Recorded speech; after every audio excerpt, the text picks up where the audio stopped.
Ladies and gentlemen, it is showtime and go time. Episode number 328, live here at the late night place to be in, the most must-see show on Twitch TV. We are the very best in fantasy wrestling excellence, bar none, period. We are the Archiverse TV. Welcome to the end of the week show, the Archiverse Warzone. As we approach WCW Bash at the Beach, it is next Sunday night. We are just about there. The dance is ready to roll. And man, oh man, have the battles been epic. Tonight, we continue the intensified battles amongst the superstars as each and every one of them are looking for the right to fight at WCW Bash at the Beach. So there are feuds that are forming and rising. There are feuds that are already fiery and boiling over, and of course raging rivalries that are heading their way to the biggest dance of the summer, the Extreme preview of 2022, and of course the very first of the Archiverse 3.0. It is going to be a great evening tonight. We have an 8-match epic card, and of course a dark match main event of the evening. There's going to be championship matches, and of course this is the final night of championship matches until Bash at the Beach next week. Grudge matches, faction wars. We're going to see some intense battles, but there will be no championship matches. There will be no contendership matches, as the champions were given the week off. Therefore, there will be no championship or contendership matches until next Sunday night at WCW Bash at the Beach. It is going to be a thrill ride. You do not want to miss it. Believe me, WCW Thursday Night Thunder will be taking on the roster from the Archiverse Wrestle Wars. It is going to be a battle over supremacy, bragging rights, and championship gold. It is going to be fire. But tonight ends the week and pushes us right through into the final stretch into WCW Bash at the Beach. So it is going to be an amazing week. It is going to be an amazing night. And we're going to start things off here in just a few moments with a little bit of professional wrestling news and rumors, of course. And then we, of course, have our Before the Bell segment. Now, Woozy is not here tonight. He's under the weather, so he will not be here this evening. I believe the great Glenola as well is not feeling well tonight. So I am flying solo. The host with the most will be doing it Before the Bell with One Woozy TV tonight, and I have a grand list, the top 10 OMG moments in professional wrestling history, so that's going to be interesting and a lot of fun to run down. We're going to get to that in just a few moments, but of course before we get there, we're going to go ahead and have a look at the news and rumors from the evening. And I've had a little bit of look at the news and rumors, and there wasn't a whole lot of really what I would consider interesting news and rumors, but there's a few things that to have a quick look at. Of course, right now Slammiversary is taking place. We're not going to have a look at that because that's an ongoing pay-per-view, so I'm not going to reveal any sort of spoilers if anybody's watching Impact Slammiversary, which I probably will. I happen to think that if there's one thing that Impact still does pretty well is put on pretty good pay-per-views. They need work on their TV show, though. It's kind of crazy. But, alright, so it looks like Sheamus teases changes to his WWE schedule, I guess. This was an article by Dakota Cohen for Wrestling Inc. Says Sheamus has been a reliable mainstay on the WWE roster since 2009. So he's only 7 years away from a 20-year stint. He initially made his debut on WWE ECW, where he dominated the competition, not suffering a loss in singles action in his first few months on the brand. Sheamus quickly arose to the top of the card when he switched to the Monday Night Raw roster, and at TLC in December of 2009, Sheamus shockingly won the WWE Championship after beating John Cena in a tables match. I never really was a fan of seeing championship matches involved in tables matches. I know there's circumstances where it fits, especially if it's worked into the storylines. But just as a random stipulation for a matchup, for a title match, I've never been a big fan of the table match being included. Ladder match, fine. TLC, okay, I get that. But just a table match, I don't know. I've never been one for a championship table match, personally. So the four-time world champion Sheamus teased a possible change to his schedule in the future. He said, I think it'd keep it fresh. It'd be great to do acting a couple of months and then back in the ring a couple of months, Sheamus said. Adds to longevity as well. So yeah, I love being out in front of the camera, whether it's promos backstage or in the ring wrestling or movies or TV shows, whatever it is. It's a fun job. Sheamus took part in acting in the past, of course, acting as Rocksteady in the Teenage Mutant Ninja Turtles. That was in 2015. Celtic Warrior has since gone on to have much success with WWE titles. Sheamus won included the WWE Championship on 3 different occasions, the World Heavyweight Championship once, the United States Championship 3 times, and the Raw and SmackDown Tag Team Championships 5 times, alongside partner Cesaro. Cesaro and Sheamus together were a tag team known as The Bar from 2016 until 2019. I actually liked The Bar, so I was kind of disappointed when Cesaro was released. Sheamus is currently on the SmackDown brand, where he's aligned himself with 2 younger wrestlers, Ridge Holland and Butch, the latter of which was previously known as Pete Dunne. The Brawling Brutes have been feuding with the New Day for months, with their first match being in March. The storyline had to change up a little due to Big E's unfortunate neck injury. And Big E recently posted an update where he threw his neck brace in the trash, which is a sign of good things to come for the powerhouse of the New Day. Looks like Impact had pulled Jack Evans from the Slammiversary Ultimate X match. We can have a look at that because that's prior to the event taking place, so there'd be no spoiler there. This is by Kelly Owlett. Again, Wrestling Inc. says there's been a change to the Ultimate X match for the X Division title. Impact has announced that Andrew Everett will be replacing Jack Evans in the match due to Evans being injured. The promotion tweeted, breaking, out of an abundance of caution following an injury this weekend, Jack Evans has been pulled from today's Ultimate X match. He will be replaced in the X Division title showdown by Andrew Everett. Slammiversary Impact Wrestling was, of course, the event they're discussing.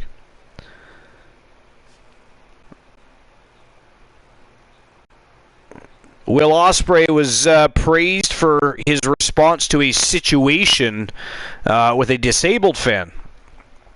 That I did not look at earlier.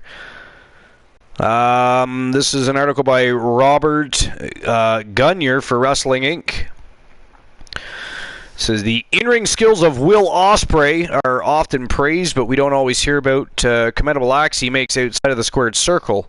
This weekend, the current IWGP United States Heavyweight Champion attended a scheduled meet and greet through Warrior Wrestling that took place at the London Square Auditorium in Chicago, but one fan that traveled far to meet the leader of New Japan Pro Wrestling's United States Empire was unable to deploy the ramp that allows him to exit his van property. Ospreay would react to the situation honorably, assuring the fan still had an opportunity for a meet and greet.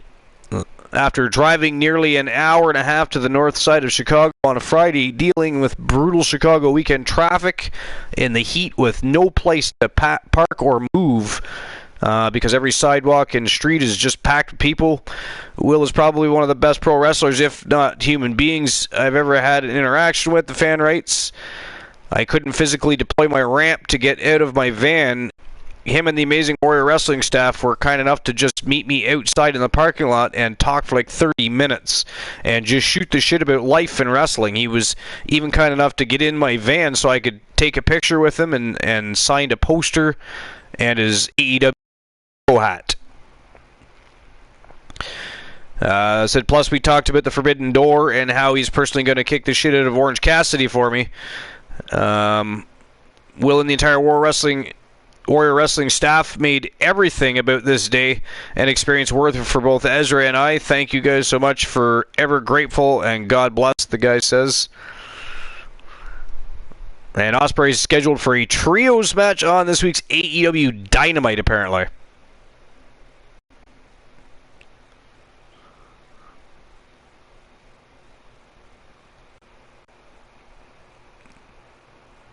Former WWE writer describes political minefield backstage.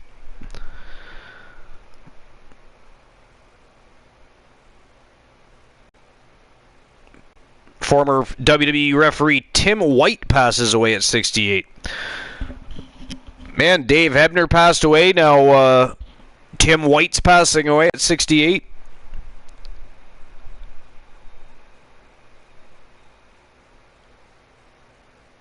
Booker T criticizes top AEW stars' lack of size. Booker T has been critical of AEW in other areas, so it should come as no surprise that he's critical of one of their stars. AEW star Adam Cole has reportedly been dealing with multiple injuries for quite some time now, dating back to his AEW title program with Hangman Adam Page back in February. Two-time WWE Hall of Famer Booker T spoke on the Reality of Wrestling podcast about Cole's injuries and criticized his build. He said, if Adam Cole has to have surgery and he's down for 6 to 9 months and, lose any more muscle, it's going to be hard on his brother, Booker T stated. You know what I'm saying right now? He's about $160. We got to get more weight on Adam Cole. So Booker T just thinks he needs to beef up a little bit to help prevent some injury.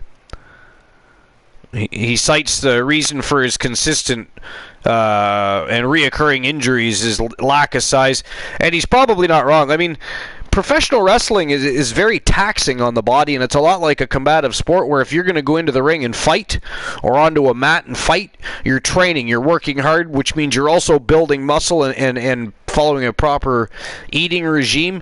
I mean, most successful professional wrestlers do exactly that. There's a reason. So WWE superstars always look a lot. Have you ever noticed that WWE superstars always look in way better shape than, except for New Japan? New Japan keep their wrestlers in great shape too. But a lot of other promotions, a lot of their wrestlers just look like the average Joe on the street. Well, I mean, how realistic is that? You want us to believe you're a fighter. You're one of the best wrestlers in the world. You can beat anybody up, but you come out looking like you just got off your couch eating a bag of potato chips, having a Coke and a smile? You know what I mean? It doesn't make any sense. I understand why. Now, I never understood the big hulking galoots all the time. I think, people like Shawn Michaels and AJ Styles, they're just fine. There's nothing wrong with. I mean, they're fantastic wrestlers. I've never been a fan of having a whole lot of giants on a roster anyways. It's just most of them can't even wrestle. You know what I mean? But I think that you get into better shape, not just for your physical well-being, but to prevent injury, right? To prevent those injuries, you've got more. You make your bones and your muscular stronger. You got hopefully working on some cardiovascular and a bunch of other things in the areas that helps keep you going in that ring. And when you take slams and bumps and hits off of turnbuckles, getting hit with chairs, and whatever else is happening, it lessens the likelihood of injury. So, but I mean, that's a requirement for WWE, New Japan Pro Wrestling, as well as they like to make sure that their wrestlers, superstars, are in great shape so that they can always be there to perform at the best of their abilities, and again, lessen the likelihood of injury. And AEW's got a lot of hurt people. For more than one reason, really, but I agree with Booker T. I mean, if you're going to go in and wrestle with 200 and 300 pound guys and you weigh $160 and you're not in good shape, then you're going to get hurt. It is what it is. Let's see. Johnny Hardy replaces Jeff Hardy in Triple Mania main event. I guess that's John Morrison. Johnny Elia. Interesting. Yeah, there's not a whole lot of real interesting news today it's Sunday, right? So we covered pretty much everything up till Thursday, and then not a lot happened Friday, oddly enough. So there's not a lot in the neck of the woods of having great dirt sheet information tonight. So with that said, we'll just move on to everybody's favorite segment, Before the Bell. Normally with One Woozy TV, but again, One Woozy TV is not here tonight, so it again is the Before the Bell with the host with the most, and we're going to go over the Joe Link is already opening up betting lines, pulling a Glenola. The 10 best OMG WWE moments of all time and the story behind them.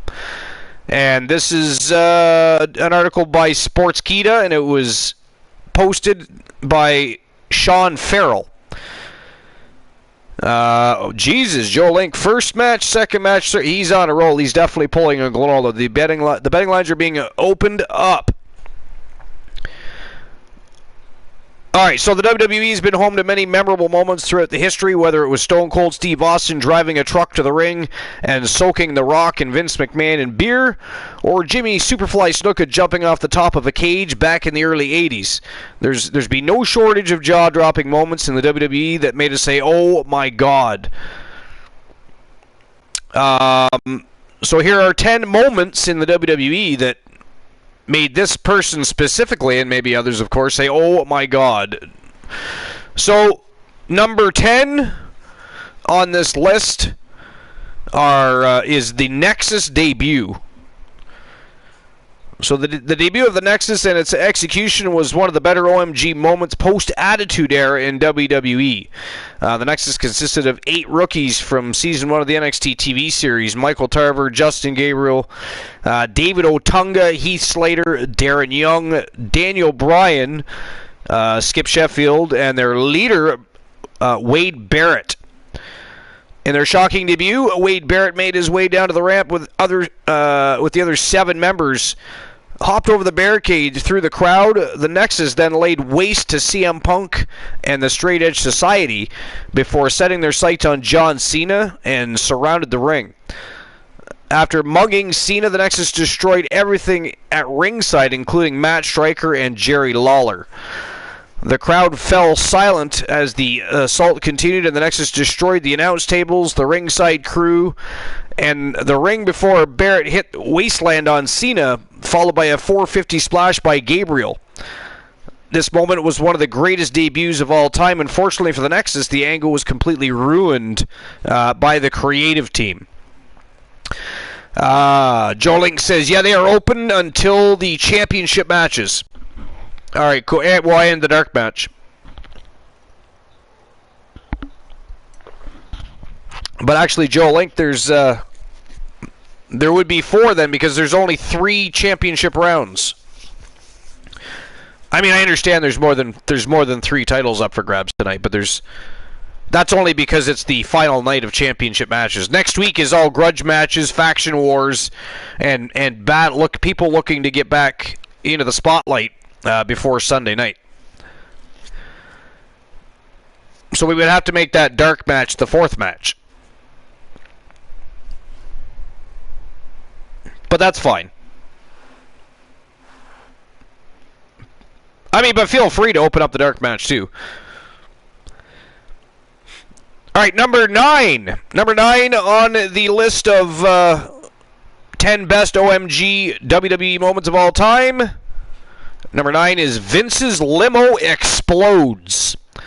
And I actually remember that. That made Main Street media, man. They had everybody fooled to the point where the law got involved. That was absolutely epic.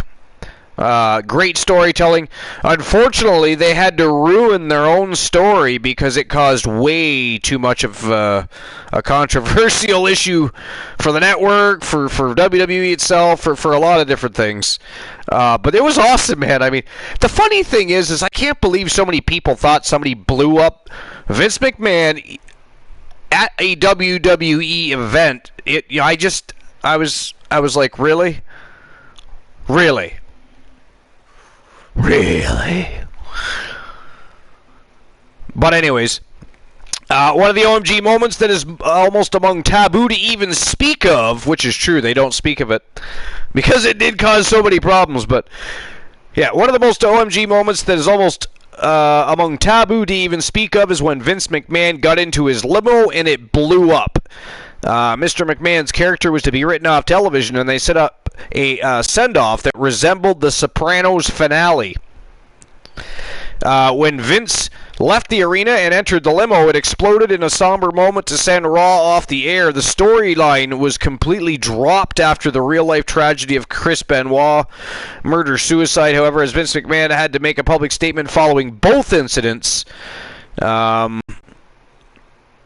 So yeah, I mean, it caused a lot of issues because of the Chris Benoit thing, and people believed that that could have possibly happened, and then others just thought it was way over the top, too violent. I mean, there was a few different reasons why they had to they had to stifle their own storyline, which sucked. It was actually interesting. To this day, we have no clue what direction this angle could have gone, but it was so shocking that people in the area and in the arena and watching on television called 911 to save the CEO of their beloved company. Like, it was good. It was very, very good. It really was. Number 8, Pillman's Got a Gun. And, of course, by Pillman, they're referring to Brian Pillman, the loose cannon Brian Pillman. In what is commonly described as the craziest moment in Raw history, is definitely worthy of a spot on the OMG list. Brian Pillman and Stone Cold Steve Austin took the WWE to controversial heights with just a single segment. In 1996, Pillman signed with the WWE and aligned with his good friend Steve Austin. As time went by, Pillman started to side with Bret the Hitman Hart, which led to Austin attacking Pillman. Austin and Pillman went back and forth for a few months, and then the segment happened. Pillman was at home with an injury, and Kevin Kelly sat in Pillman's home with a camera crew and Pillman's family. Pillman and his friends surrounded the house to protect him from Austin in case he showed up, which he did. And Austin was attacked by Pillman's friend as soon as he arrived, but tore through them and then broke into Pillman's home. Pillman aimed a pistol and pointed it at Austin. The camera feed then disrupted but was restored, and viewers witnessed Pillman's friend dragging Austin away from the house while Pillman continued to point the gun at him, and Pillman said, "Kill that son of a bitch," and also said, "Get out of the fucking way," on live television. This segment almost got the WWE taken off of the USA Network as nobody told them a gun was going to be involved, and the WWE apologized for this segment. Again, it was great and compelling storyline. So it is a couple of times that they went over the top just a little bit, I will say that, but it was very interesting and intriguing storytelling.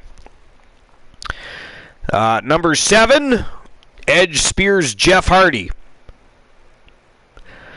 The Dudley Boys, the Hardy Boys, and Edge and Christian were the absolute pinnacle when it came to the innovation for the WWE's tag team division. The concept of tables, ladders, and chairs match came from these three teams, and after the home run they hit in their first TLC match, they all knew the bar for the TLC 2 at WrestleMania 17. In a moment of crazy crashes and high spots, the most memorable moment came when Jeff Hardy climbed the ladder and grabbed the tag team titles from above the ring. Bubba Ray Dudley then removed the ladder, and Jeff was stuck suspended above the ring.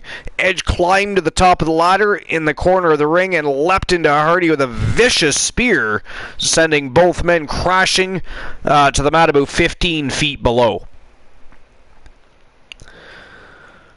Number 6. WWE buys WCW. The Monday Night Wars were monumental for professional wrestling. After a long battle against rival WCW in a ratings war that almost put Vince McMahon out of business, he finally pushed his rival and took over the wrestling for good. The final night of Monday Night Wars occurred on March 26, 2001, when Monday Night Raw was finishing its build for WrestleMania 17. Vince McMahon opened Nitro and said there would be a simulcast to address the company's future, and throughout the night teased the crowds by firing WCW talent and saying he would make the purchase official at WrestleMania when he signs the contract. Shane McMahon appeared on Nitro, and of course kayfabe purchased WCW behind his dad's back. This moment was huge as it ended the long-fought ratings war and also doubled the WWE's roster with the addition of WCW talent. I actually thought that might have been higher up on the list. I mean, that was a pretty shocking moment in pro wrestling history to have Vince McMahon buy the company that just about put them out of business. I mean, I think I probably would have had that a little higher up on the list, but so far a pretty damn good list, though. Number 5, Macho Man Randy Savage being bitten by a cobra.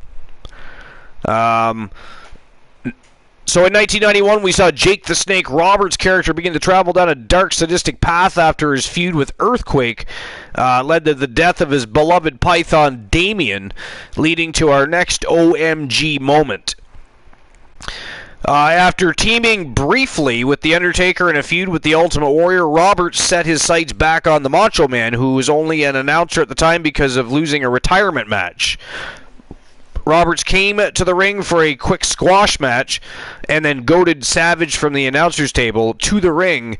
And while a referee distracted Savage, he was blindsided by Roberts, who then tied him up in the ring ropes and went to his infamous snake bag. Roberts pulled out a live king cobra and then in a grisly scene lashed onto the arm of the Macho Man, and blood poured from the arm of Savage. The snake continued to sink in deeper to where Roberts couldn't get the snake to let go. After a brief struggle, Roberts released the snake and taunted the paramedics, and Rowdy Roddy Piper came to the aid of Savage, and Savage freed himself from the ropes, went to attack Roberts, but the kayfabe venom of the snake altered his abilities, and he, of course, collapsed. The snake was, of course, it was de-venomed. There was no... oddly enough, they did not defang the thing, and that thing actually did sink its teeth really deep into Macho Man's arm. I mean, I remember thereafter he had some issues with that, too, but it ended up healing up okay. Savage was taken to the ring while Roberts sat in the corner laughing as the Cobra slithered around the ring, leaving the arena shocked and children in tears. There was actually children that were shocked, alarmed, and crying from the situation. So, but again, it was compelling storytelling, at least. Right, something we don't see a lot of these days.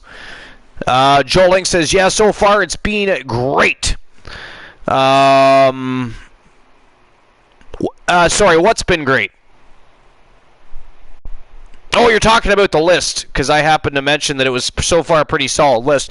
Yeah, so far the only thing I would have had is I would have had the WWE buying WCW higher on the list. I mean, come on, that is easily one of the most shocking moments, not just in WWE, but in pro wrestling history, period.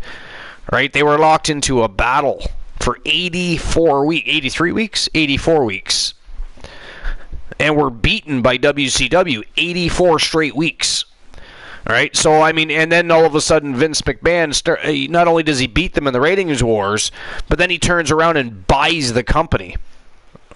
So to me, I mean, that should easily be way up there. Way up there. I would say top 5, I would think. Anyways, I don't know. That's just my opinion, but what do you guys think? The rest of the list aside, you're talking 10 OMG moments from WWE history. Would you not have the WCW being purchased by WWE way up higher on that list? What about you, Joe Link? No big deal if you wouldn't. If you think it was good where it was, I think it was way too down low on the list. And again, this site's top, right? 10. It doesn't just say 10. It's top 10. It's citing. So for me, again, I think the purchase of WCW should have been a little bit higher.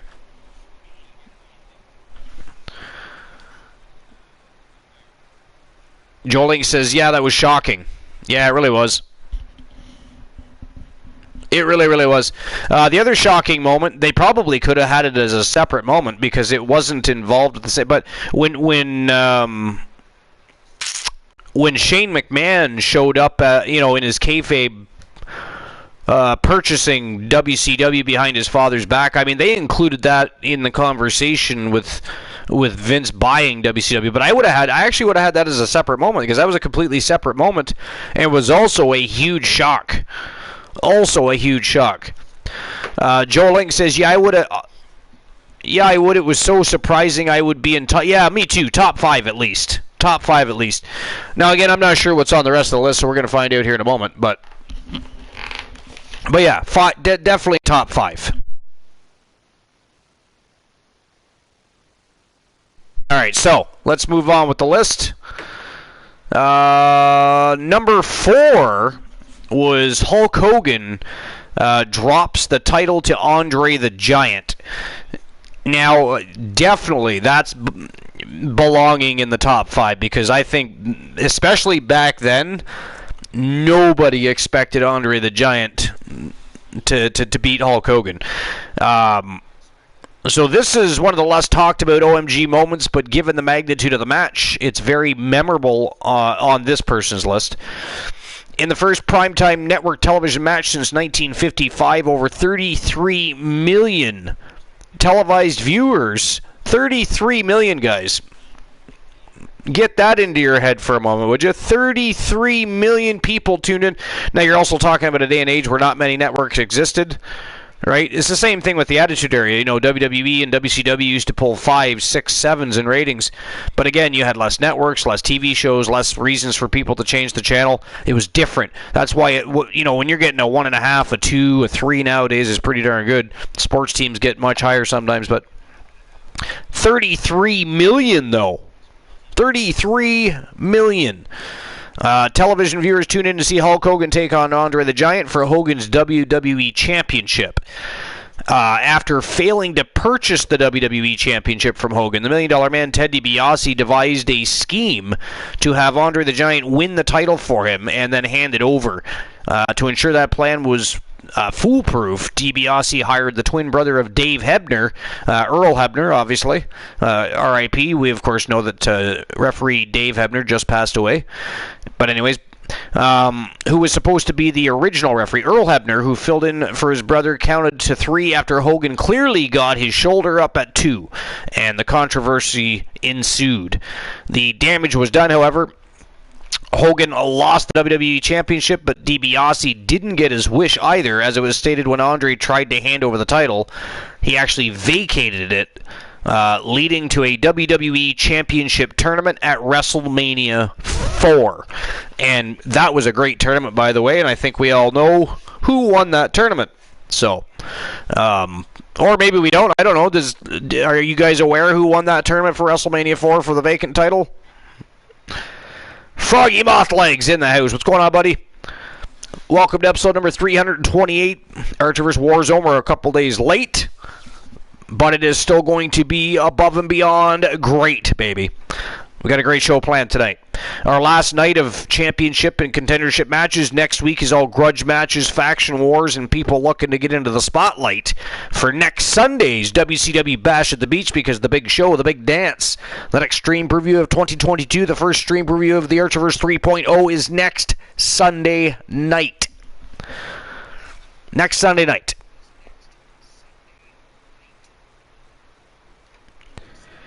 All right, so number 3 is Piper hits Snuka with a coconut. The infamous Piper's Pit segment that in no way, shape, or form would be accepted today is definitely on the OMG list. In this segment, Jimmy Superfly Snuka was invited on as a guest, and Piper began to berate and insult Snuka on what many would deem a racist tirade in today's day and age. As Piper continued to insult Snuka, he was asked by Snuka, "Are you making fun of me?" Piper said, "No, I'm not making fun of you," and grabbed a coconut and broke it over Snuka's head and began to assault him, creating a moment that will forever be etched into the fans' memories. Snuka stumbled back and brought the entire set of Piper's Pit crashing to the ground. Piper then took a banana and smeared it into Snuka's face as he continued to insult him before grabbing a belt and whipping Superfly. Piper then spat on Snuka and walked to a door and closed himself. Him as an infuriated Snuka tried to break the door down to end the segment. Yeah, that was actually a pretty shocking moment. I won't lie. To watch somebody get slammed in the skull by a coconut was very interesting, especially then. Queen Cheyenne Cage, what's going on? Welcome to episode number 328, my friend.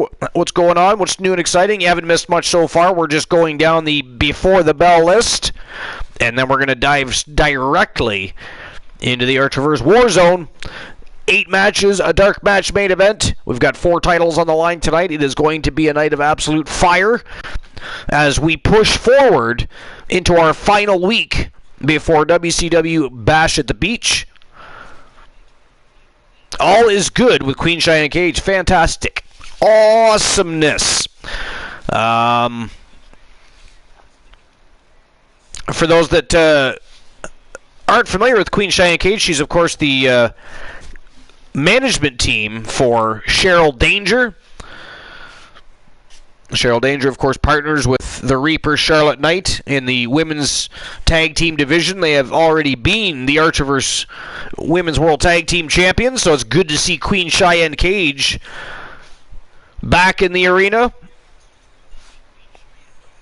after a short spell away with extracurricular duties. But anyways, back to the list. We still have a couple more to go. Now, this next one, I'll be honest, I think I might have had it on the very top of my list. And you'll understand why in a moment. And I do like the one on the top of the list, but I would have switched the two around because I think you'll agree that this next moment was probably the most shocking moment in wrestling history, period. Well, let's just do a little poll here, shall we? Like, not a legitimate poll, but Queen Cheyenne Cage, Joe Link, and anybody else that wants to answer this question.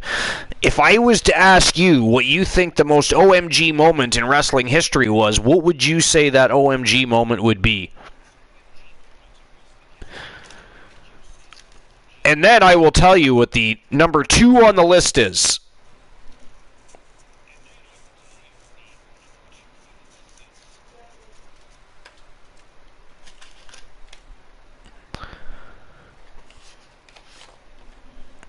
Who do you think, or what do you think, the most OMG moment?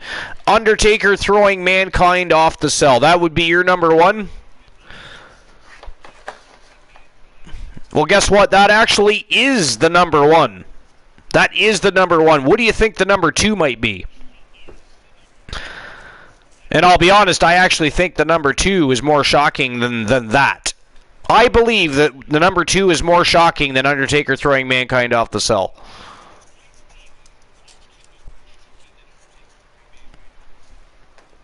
But they're both very good. Like, it's Cracking Skulls! What's going on, Cracking Skulls? Cracking Skulls, if you want to, I'm flying solo tonight. You feel free to join me on the broadcast. We'll have some fun shooting the shit and chewing these guys up tonight. That's up to yourself, though. But good to see you in the house, and welcome to episode number 328, baby.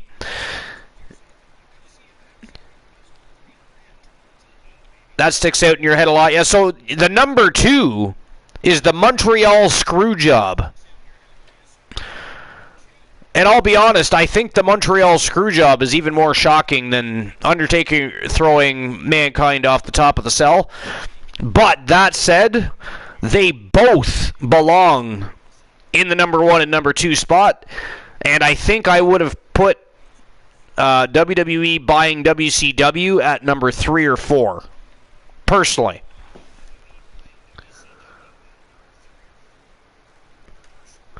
But anyways, so number 2 is the Montreal Screwjob.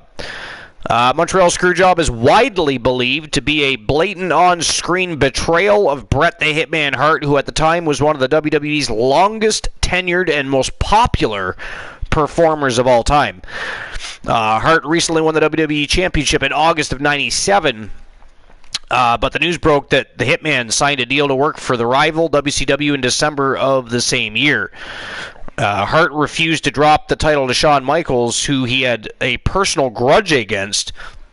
So Hart, Michaels, and Vince McMahon agreed that the match in Survivor Series would end in a disqualification, and then Hart would drop the title at a later date. Vince, however, thought that Hart would take the title to the rival WCW and decided to put the belt on Michaels without Hart's knowledge. The match went on as scheduled, and everything seemed to be normal until Michaels applied the sharpshooter to Hart, and referee Earl Hebner called for the bell at the request of Vince McMahon. Michaels and Hart were just as shocked as the viewers, and when Hart realized what happened, he was visibly upset and spit right into the face of McMahon. Hart did not return to the WWE after the screw job for another 12 years before returning to be inducted into the Hall of Fame. To this day, the screw job remains one of the most infamous double crosses in the history of pro wrestling and a permanent OMG moment. And yeah, that was a big shock, and the fans were so pissed. Bret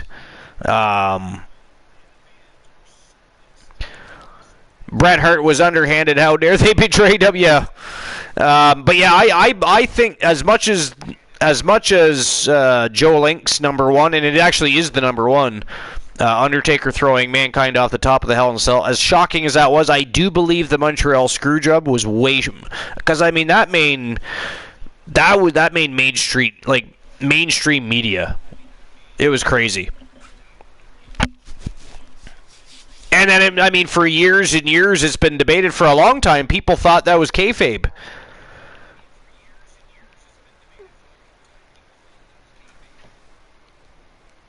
Actually, no, Snorhawk. Bret the Hitman Hart was not a Canadian superstar. He was a global superstar. That is a misconception. It wasn't just Canada upset by that. As a matter of fact, one of the next shows were actually in the United States, and Shawn Michaels was booed out of the arena because of what happened in the Montreal Screwjob. So your theory, sir, or your attempt at anti-Canadian humor is not funny. And incorrect. So there. Fucker. But anyway, Snorhawk, welcome in. Carlos Hawkins in action today, so I knew Snorhawk could be swinging on by. What's new and exciting, Snorhawk? Because Shawn Michaels sucks a lot. Yeah, okay. The greatest in-ring performer of all time sucks.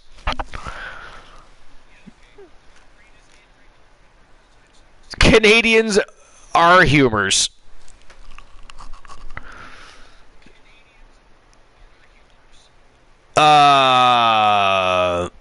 Joe Link said, yeah, it probably should be at number one. That was a low blow to the testes. What? Where did that come in? Oh, the screw job? Yeah. Well, that was something, I'm telling you. Like, it was, that was a very controversial moment in history, that's for sure. So, just as Joe Link said, the number one on this list, now, this person feels it's probably the number one on everybody's list, so he's wrong, because I actually think the Montreal Screwjob outdoes it. But number one on his list, who could ever forget this match when it took place? The entire match was essentially one big OMG moment as the heated rivalry between Undertaker and Mankind took its most brutal turn. From boiler room brawls and buried alive matches, the Undertaker and Mankind were always involved in highly physical and violent matches, but their Hell in a Cell match makes everything else they've ever done to one another seem less chaotic. In 1998, King of the Ring pay-per-view will remain etched in our minds as fans forever because of this match.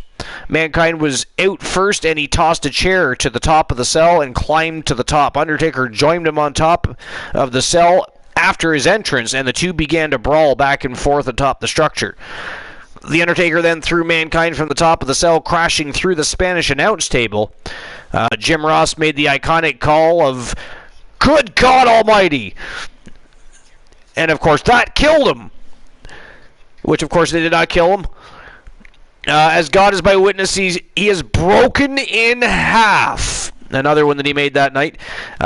Mankind dislocated his shoulder as a result of the fall. After being stretchered to the back, he made his way back down the ramp and back to the top of the cell with the Undertaker. The two went back and forth again on top of the structure. when The Undertaker chokeslammed Mankind, causing the cell's roof panel to give way, sending Mankind crashing hard onto the ring below. And, of course, Jim Ross, again, made his infamous comments. So the top of the cell was never intended to break, and The Undertaker has since stated that he thought Mankind was actually dead following the fall through the top of the cell.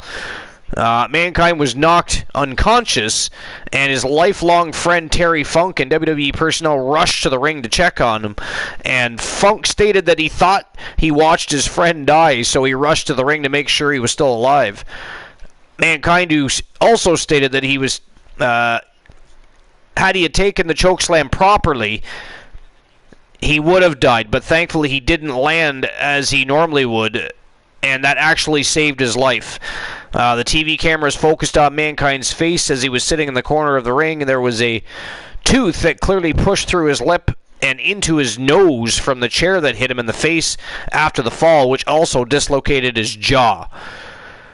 You would think that after these two massive falls, there's no way a human being could possibly continue, but the match went on a little longer, with Mankind trying to mount a brief comeback. He dumped a bag of thumbtacks onto the mat, and then applied the mandible claw to The Undertaker, who then picked up Mankind and backdropped him into the tacks.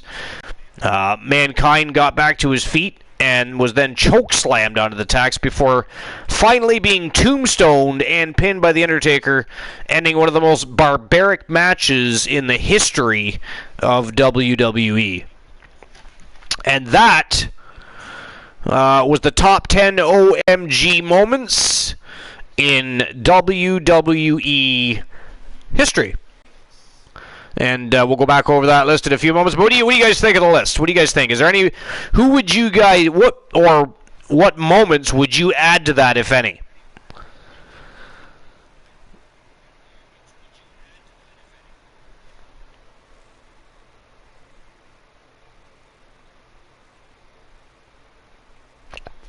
Roddy Piper? No, they actually did. He was on there.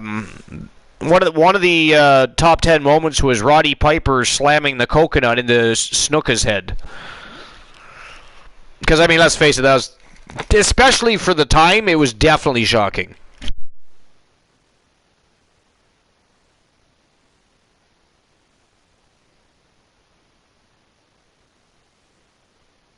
What about you, Joe Link? You got any moments? Or anybody else for that matter. Anybody that wants to answer the question, feel free. You guys have any moments that you would consider an OMG moment from the past or recent times? Shawn Michaels betrays Yeah, there's one. There's one. China had shocking moments. Yeah, Queen Cheyenne Cage, tell us about some of those.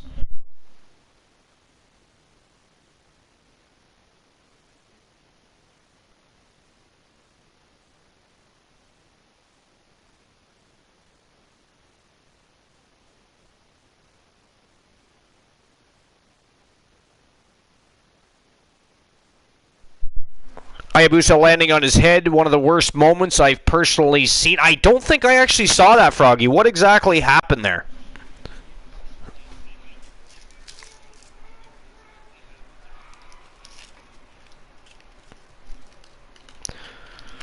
I didn't actually see. I'm going to have to Google that now. But I mean, what actually happened in that moment? That, I mean, was he doing a high flying stunt?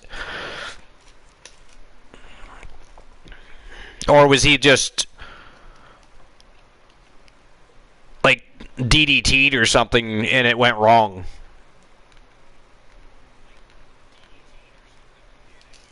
Because I've seen that happen, too. I think we've all seen it. I mean, it's pretty easy to tell when something's gone a little bit wrong. Like, when they DDT somebody and their head bounces off the mat, yeah, that's not supposed to happen. That's not supposed to happen. And it does happen every now and then. Although some wrestlers do it on purpose, which is very dangerous, right? You're talking about potential concussion problems and stuff like that. We know people like to do it because it makes it look good. It sells the move, all that. But, I mean, his foot slipped on a moonsault. Oh, shiznit. That's a potential catastrophe in itself.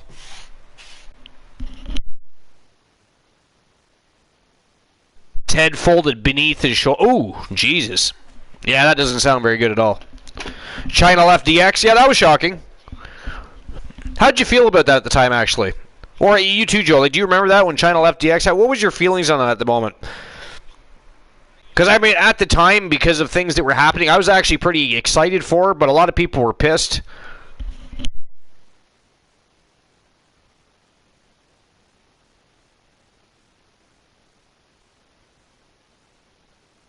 Everybody reacts to stuff like that differently, so...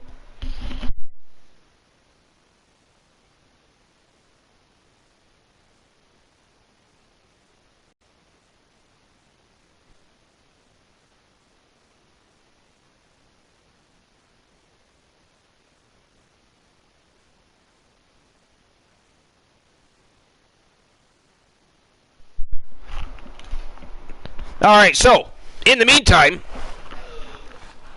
I will quickly recap the list we went over. It was the top 10 OMG WWE moments of all time and the story behind them. Number 10 was Nexus debuts.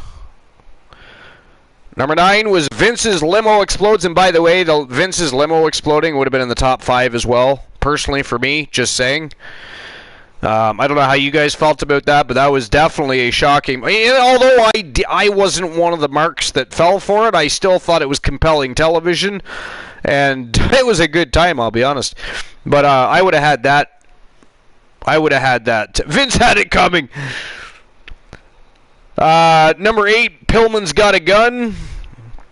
Again, probably should have been higher on the list. Number 7, Edge spears Jeff Hardy. Number 6, WWE buys WCW, and again, that would have been in my top 5. Probably would have been number 3 or 4. Number 5 was Randy Savage being bitten by a cobra. Number 4, Hulk Hogan drops the title to Andre the Giant. Number 3, Piper hits Snuka with a coconut. Number 2, the Montreal Screwjob, and again, that would have been my number 1. And the number 1, Undertaker versus Mankind Hell in a Cell match, where he threw Mankind off the top of the Hell in a Cell. And of course, that's not all that happened. He also got chokeslammed through the cell, and it was just a brutal match. And it definitely belongs up in the top 1 and 2. I just think the Montreal Screwjob is probably the most shocking of all time out of any situation. And it caused the most controversy, and people debated for years whether it was kayfabe or real, and it actually was real. So, I mean, that was a very shocking moment. It caused a lot of it cost decades of controversy, man. Decades of controversy. Now, yes, we still remember the Mankind Undertaker Hell in a Cell match decades later, but I still don't think it was as pivotal of a moment. Because, you know, you kind of expected something like that to come out of that matchup anyways. Maybe not exactly what happened, but something similar. You did not expect what happened between Shawn Michaels, Vince McMahon, and Bret the Hitman Hart. That was nuts. Nuts. But that wraps up this week's final edition of Before the Bell with One Woozy TV. And again, I thought it was a pretty solid list. Maybe there might have been a few I would have added to that list. Maybe there's, you know, take away and add to. There's always room to make lists better, right? Some lists are spot on, some aren't. This one I think was pretty solid. I just maybe would have rearranged it just a little bit. Again, the screw job and WCW being bought by WWE, though they all would have been top 5, just in a bit of a different order. But yeah, it was a pretty solid list. I can't complain too much. I mean, there's been some lists we've run down over the past week or two that, you know, Woozy and Glanola and myself, even Christian Cool, we tore it right apart. You know. So it's nice when we get the good list so we can actually enjoy the list. And although we might rearrange it a little bit differently, it's still a good solid list and some interesting historical facts as well too, not to mention. So, but again, that wraps up this week's edition of Before the Bell with One Woozy TV. Now it is time to move on with the show. It is showtime and go time. So we're going to get the Archiverse Warzone underway in just a moment.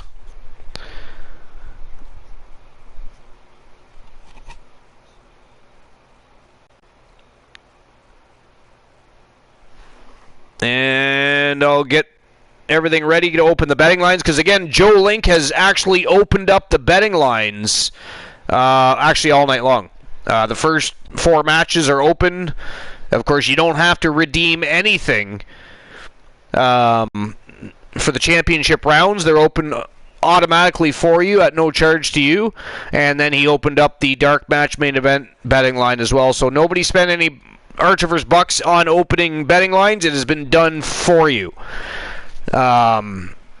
Kraken Skull says, let's go!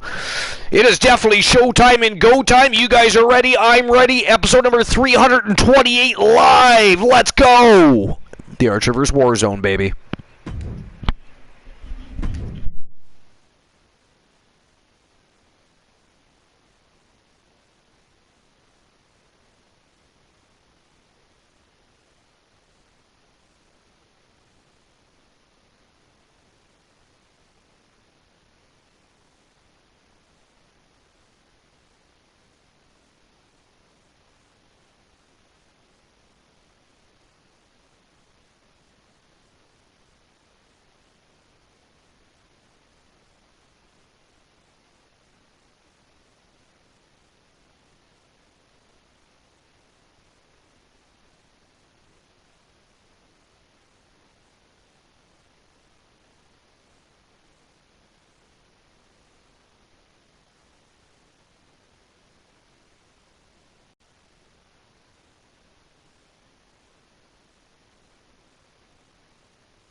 And here we go. Episode number 328 live. The Archivers Warzone, the final week before WCW Bash at the Beach. Next week, we'll see no championship matches, no contendership matches, grudge matches, faction wars, and people still looking for the right to fight at WCW Bash at the Beach. It is going to be a very intense week. There's going to be a lot of epic battles, and we'll, of course, see all of that culminate and turn into championship and contendership matches come WCW Bash at the Beach, when the Archivers Wrestle Wars takes on the roster of WCW Thursday Night Thunder in an epic clash at the Titans. It is going to be a thrill ride, as is tonight going to be. We are going to start things off with action from the tag team division. Great way to set the tone, get everybody revved up, ramped up, ready to rock and roll for the rest of the evening. We're going to see The Way taking on Tons of Funk. Of course, Team 3TVB, I'm Just Key, and 3TV Reese. They're the 3 from the place to be, Trigger Talk TV. Of course, Trigger Talk TV's been on a bit of a hiatus, but I'm sure they will make it back in some sort of epic fashion, I'm sure. And Reese needs to start streaming anyways. He's ducking the Archiverse, trying to collect points on his channel to cause a little villainy, and he's been ducking and weaving like a demon in the shadows. But I will get him. But the Tons of Funk boys are some of the greatest you'll meet. They are humble. They are great. They are very entertaining fellows. They, of course, have their podcast, Trigger Talk TV. They have individual channels where they play a variety of different games. I'm Just Key, of course, made partner here on Twitch. So he is the one that does most of the gaming. Actually, these days, all of the gaming, because 3TVB and 3TV Reese are not doing any streaming at all at the moment. And, again, Trigger Talk TV's podcast has been on a bit of a hiatus, but I'm sure will make a glorious return sometime in the near future. Queen Cheyenne Cage says, Archer is awesome. Canada needs Archer on TV. AEW hires Archer. I'd watch. You know what? I would go work for AEW, because then at least they'd have a decent play-by-play and commentator. Currently, they do not. I mean, unless you still really enjoy watching Jim Ross, and no offense to Jim Ross, he's always been one of my favorite commentators all the time, but he doesn't have it anymore. He does not have it anymore. He should not be doing the play-by-play. You know, if he wants to be a color commentator and continue with discussion and make the occasional mention of the match, fine. But his day in the sun are over. You know, just... You know, this is the problem with hiring former WWE people, right? Is you forget that there's other people out there that can do the job because you're too busy trying to put asses in seats with familiar names. It's not working. Stop it. It's not working. Just stop. But anyways, this is how we're setting the tone for the night. The Way versus Tons of Funk.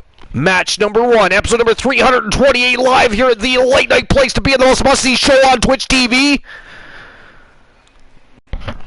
And let's not forget Queen Cheyenne Cage, Kraken Skulls, Froggy Moth Legs, Joe Link, and everybody else that is watching, the millions watching around the world at home. We are, without a shadow of a doubt, the very best in fantasy wrestling excellence, bar none, period. Let's go!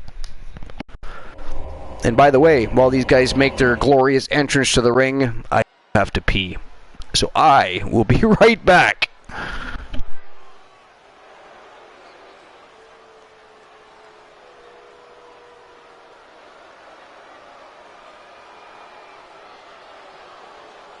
The following contest is scheduled for one fall. On the way to the ring, accompanied by Candice LeRae at a combined weight of 419 pounds, Johnny Gargano and Austin Theory, the Way. You are looking at a team that delivers a tag clinic every time they compete, but tonight might be their best lesson yet.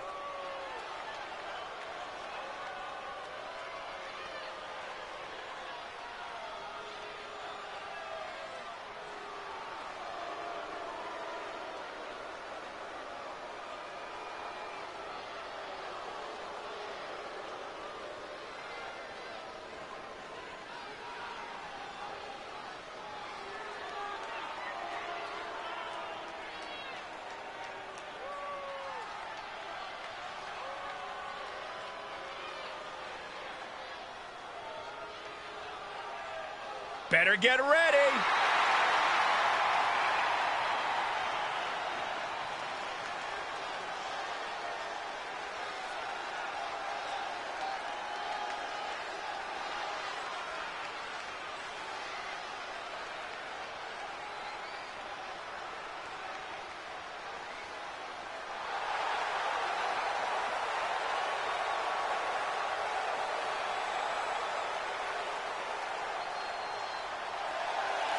And their opponents, at a combined weight of 557 pounds, Tons of Funk.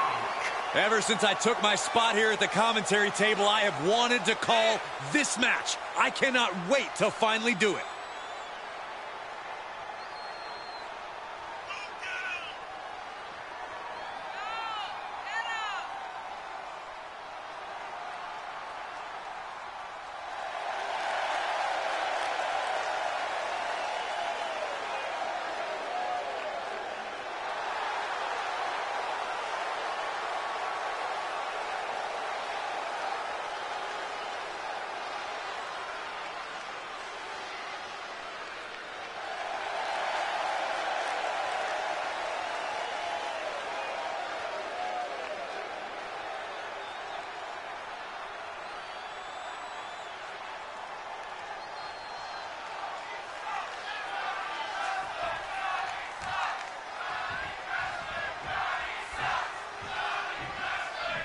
And this tag team match is sure to be filled with exciting action. These teams want the win bad tonight, and they'll fight hard to get it. Yeah, these superstars look like they're all business, not a weak link among them.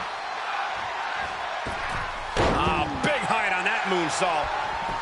Off into the pin. And there's the kick out. Starting to see the tolls of this match add up.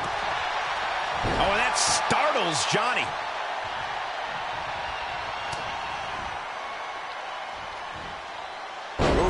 Breaker. Just breaking down the opponent. Tag made. I have returned. And yes, Joe Link, I remember the betting lines. I just happened to bring the dashboard with me, so I was able to open those up. So the betting lines are open to make your bets on the first match of the night. And I see All-American Uptown B. Henry already in control of Carrillo. Quick thinking from Theory. Or Theory, I mean. Back to the midsection. Thank you, Kraken Skulls. Ooh, Austin Theory with a big German suplex to Uptown B. Henry. Kicking him around like a soccer ball. Stomping away on that right arm. Henry back to his feet, though. Tags in the villain of the Archerverse, Kareem Key Woods. squaring off against Austin Theory. And by the way, ladies and gentlemen, this is the very first time that The Way and Tons of Funk have ever gone to battle. So this is the first time that Kareem Key, discus elbow to the face, that he and Woods have been in the ring together. In comes Johnny Wrestling. Springboard Bulldog. Vicious. Kraken Skull says, I'm not happy, Kraken. I want to go topple some ships. You want to topple some ships? Explain you want to topple some ships, please. I want to break bitches' necks. Has no intention of staying down. Queen Shining Cage is itchy. She wants to get her client in that ring. It's been a hot moment since we saw Cheryl Danger in action. Oh, look at this. Dude Buster by Johnny Wrestling. Johnny Gargano dragging the villain in the center of the ring here. Able to evade. Explodes with a flying forearm. The villain now looking to turn the tides and gain the upper hand here.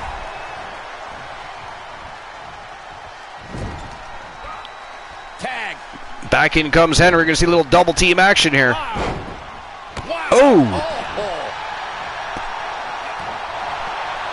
And now does B. Henry looking to take over the action, but Johnny Wrestling with a nice reversal, but B. Henry with a big back body drop from a standstill. The power of B. Henry there on full display. Able to lift Johnny Gargano right up over his head from a standstill. Gargano keeps him at bay.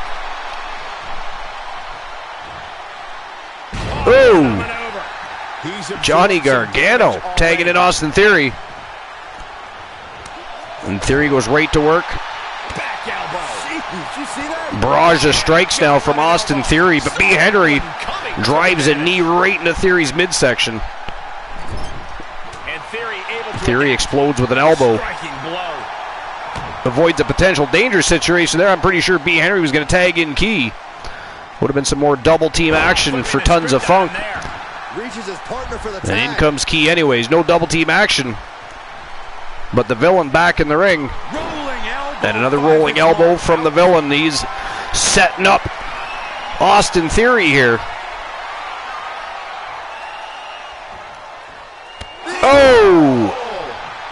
He's got him down. Is this explodes from the corner. Covers Theory up. 2 count only though. He's determined to keep this matchup going. Joe Link says, is there room for dark matches today? Well, we'll see how the matches go. We do have 9 of them, but it is a possibility. Position to be in right now. Drops him right on his throat. That might have just broken something. The villain gonna tag B. Henry back in. Got the tag. Got the tag. Tons of Funk, of course, multiple-time tag team champions. Did you hear that chop? Looking to gain a spot this Sunday night at WCW Bash at the Beach. Both of these teams fighting for the right to earn their way. No pun intended. Gargano with a submission locked in here. Henry's in trouble. He's fighting, but look at that. He got out. He broke free. Big knee right to the back of the head and an elbow right between the eyes by B. Henry. Gargano, though. Nice retaliation. Covers Henry up. Shoves that elbow right into the jaw of Henry there. Vicious. But Henry powers out at 2. Down to who wants it more. Gargano gets reversed. Oh, Archer, hopefully if I did this right, your command should be working come tomorrow. Excellent. I love this guy. Whoa, the villain unloading with some jabs. And a huge elbow right to the face of Johnny Gargano. The villain going upstairs. He better hurry. Gargano. He made the tag. In comes Theory. And the villain forced down off the turnbuckle. Theory going right to work. Big knife edge chops. Nice takedown by Austin Theory. This is not going. Kraken Skulls is working on videos. He could be on the broadcast with the host at the most, entertaining the masses, but he's playing with videos. Theory going upstairs. He missed. The Villain able to get out of the way, and Theory drove his own elbow right into the canvas. And now it is the Villain going to take to the skies. Air Woods, and he lands a big elbow right to the face. That was vicious, actually. Literally drove that flying elbow right into the face of Austin Theory. The arm taking the brunt of that. Wow, Theory back to his feet and explodes with a big lariat. Retaliation by Woods. These guys are going to lock horns here. To the corner goes Woods. And corner to corner. And Austin Theory, the running clothesline. Wow. Blockbuster to follow. Nice rolling neck breaker.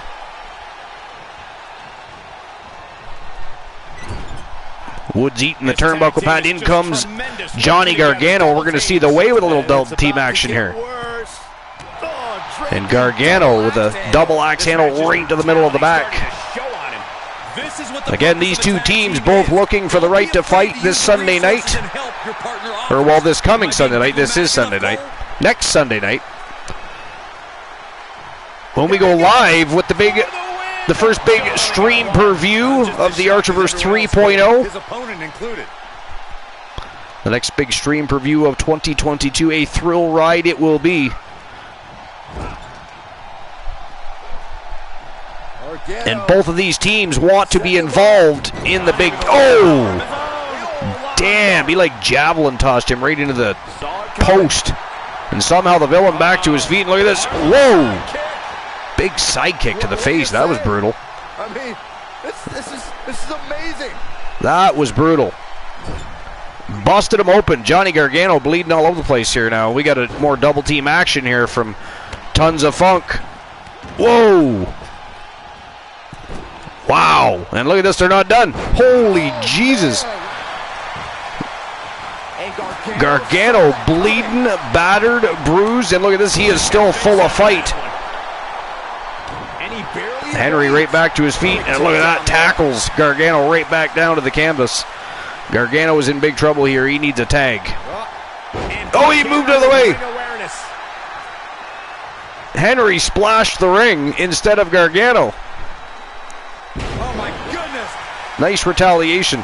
And finally able to make his tag. Back in comes Austin Theory.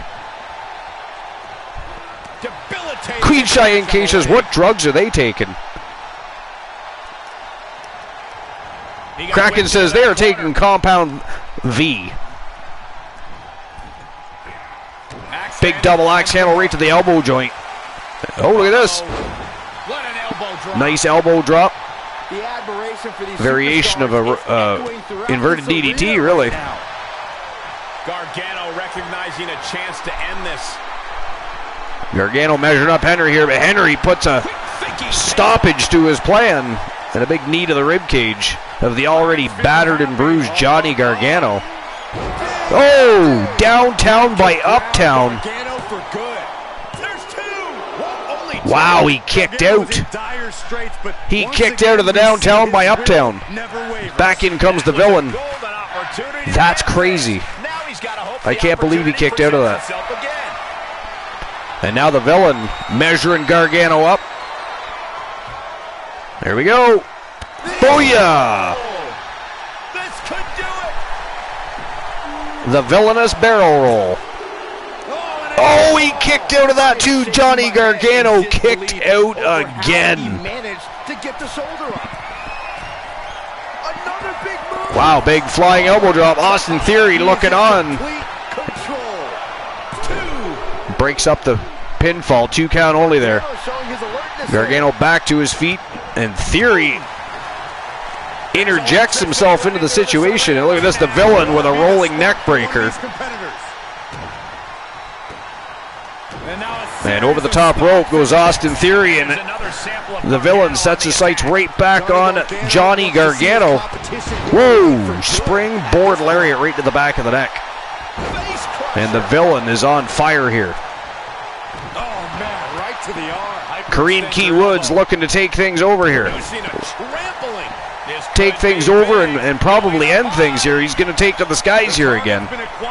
Big flying elbow drop. That might be it, folks.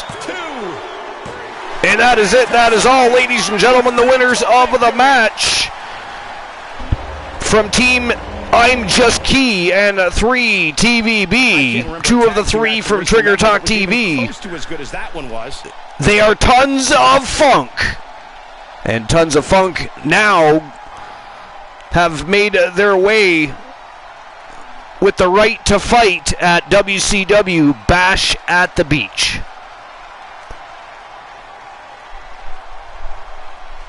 Unfortunately for the way, it is back to the drawing board.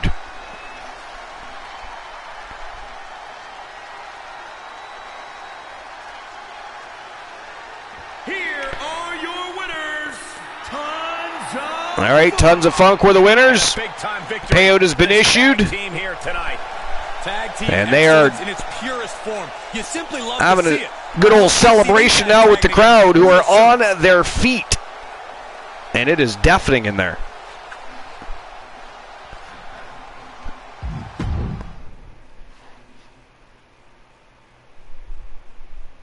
All right, next match of the night. Another trip to the tag team division. Triple H and Shawn Michaels, D-Generation X, taking on the Rage Twins. Robert and Ryan Rage from Team TV Crips. They are the Disciples. And just like the Way and Tons of Funk, these two teams both looking to make their way to WCW Bash at the Beach. With a win over each other, that will accomplish just that. Who is going to be heading to Bash at the Beach? Will it be the Rage Twins or D-Generation X?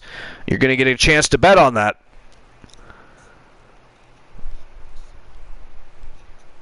So who picks up the W? Is it going to be the Disciples?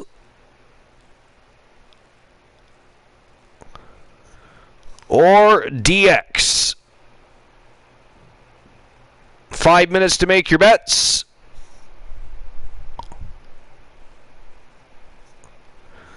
And there we go. The betting lines are open. And it is showtime and go time. Matchup number 2, DX versus the Disciples. Let's go.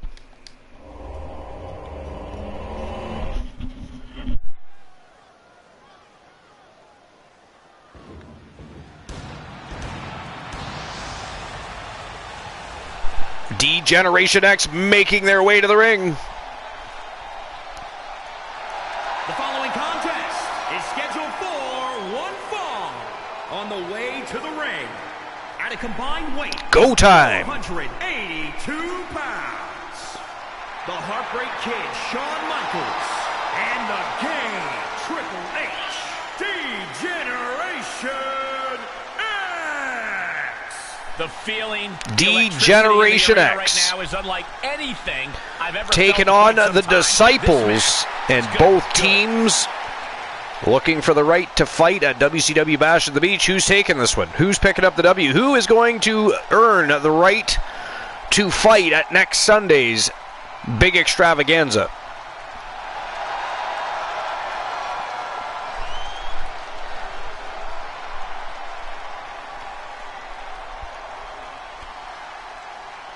It should be a very high-octane matchup, I know that. These two teams have history. They have fought plenty of times in the past. Here comes trouble. And here they come. The former Archerverse World Tag Team Champions, former also WCW World Tag Team Champions. Robert Rage has been the TWA World Heavyweight Champion, and he has also been the Archerverse Unified World Television Champion. Ryan Rage is yet to break out in singles competition, but again, they've been multiple-time tag team champions. One of the greatest in Archerverse history, the Rage Twins. The Eagle, Robert Rage, and the Scorpion, Ryan Rage, the Disciples. And Froggy Mothlegs in, if you don't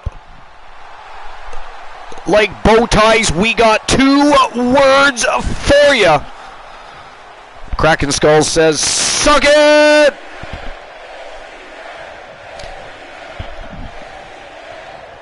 I'm just going to call you Lil because that is a very interesting name and I don't want to butcher it. We're going to call you Lil. Thank you for the follow. Welcome to the Fam Jam. Welcome to episode number 328. The Archerverse Warzone. It's the final week of championship matches before next weekend's big extravaganza, WCW Bash at the Beach.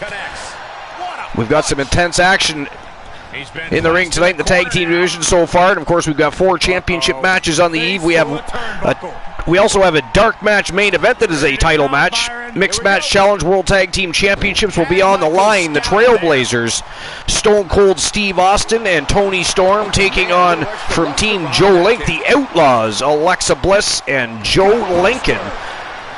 And Lil, thank you very much for the sub. Appreciate that. Triple H gets the tag. Lil already looking to become a legend here at the Archerverse, guys. Look at that. And shoulders up before a count of 1. Showing up with the vibes, not just following, tossing down a sub. Going right after the neck. Appreciate that very much, Lil. Thank you for the lurks, Queen Cheyenne Cage. But it isn't goodbye, but see you soon, my friend. The Archerverse awaits your return to the Showcase of the Immortals. Thanks for your support. Perhaps thinking about what to do next here. Whoa! Face first. Robert Rage dropping Triple H face first on the turnbuckle. A low blow by Triple H. Kicks him right in the no-no square. Big knee lift. He's lost some of his Rage down, Triple H on the hunt. Oh, look at the man, that hurt. Thank you for the shout-out, Joe Link. Appreciate you. He's tagging out. In comes Shawn Michaels. The Heartbreak Kid. Elbow drop. Queen Cheyenne Cage, you are awesome. Remember that. We appreciate you. Another valued member of the Archerverse.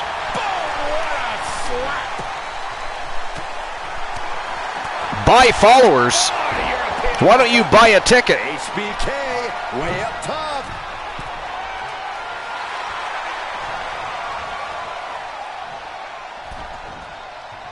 Shawn Michaels was going to go for a diving clothesline or something there, but he hopped back down, and terrible idea.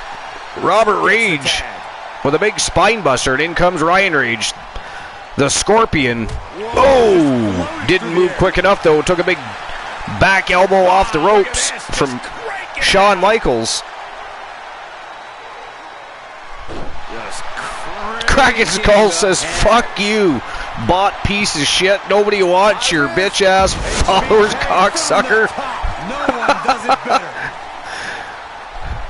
On a tirade is Kraken Skulls.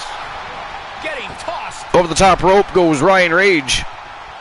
The Scorpion hitting the floor hard there. Shawn Michaels looks like he's going to tag Triple H back in.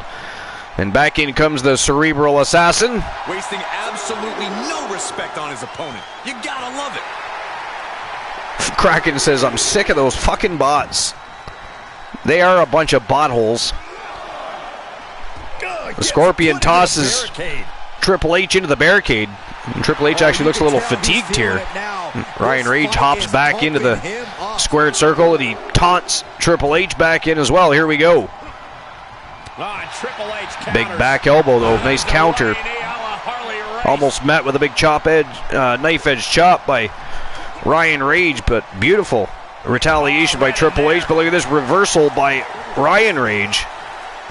And a big spine buster drops Triple H right on his back. Back in comes Robert Rage. The Eagle meets a couple of heavy right hands and gets dropped like a sack of potatoes, and back in comes HBK.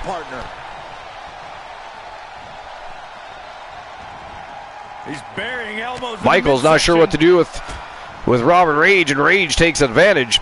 Able to reverse and escape the situation. Nice jawbreaker and drop Shawn Michaels. Oh my God. Whoa, DDT. Beautifully executed. Busts open Shawn Michaels. And Robert Rage measured him up. Oh, super kick right to the face. 2 count only, though. Robert Rage went for the pinfall, but only got a 2 count out of that. Shawn Michaels looking a little wobbly, though. Whoa, another DDT. That time looked like Michaels bounced off the canvas. Kick to the gut. Nice falling neck breaker. He's getting pushed down to the defensive. And the Eagle looked like he's going to tag back in the Scorpion. Here he comes, Ryan Rage back in the ring. Some breathing room. No good reason to stay in this right now. Catches the boot dragon screw leg whip by Shawn Michaels, and back in comes the Cerebral Assassin. Into the corner now. Rage tosses him to the turnbuckle immediately. Big right hand and another. And Triple H eating some heavy right hands here. The superstar creating a little distance. Gonna close in quick. Here it comes. Oh, big hip attack. Man. Bounced the back of Triple H's skull right off the turnbuckle. And back in comes Robert Rage. Gonna look to pick up where things were left off, and look at this. That's a way to do it. Spike DDT. And the Eagle gonna take to the skies here. Oh, Jesus, he missed. Cracking skulls with an 8-3-3. On, he stays ahead of Triple H. Straight punch. Jarring. I actually forget who won on Thursday. Boom, what a forearm. For a schoolboy. Whoa, nice schoolboy. And another super kick, this time to Triple H. And the Scorpion dragging the, Shoulders down. for now at least, lifeless body of Triple H to the center of the squared circle. Michaels, though, very quickly Triple H dodges that. jumps in and breaks up the pinfall. 2 count only. And he's able to reverse. Big knife edge chops by Triple H. Scoops him up and drops him face first right on the top turnbuckle. This match grinded him down. Snake eyes to the Scorpion by the game, and the game is bleeding all over the place here. Whoa, thunderous spine buster by the game.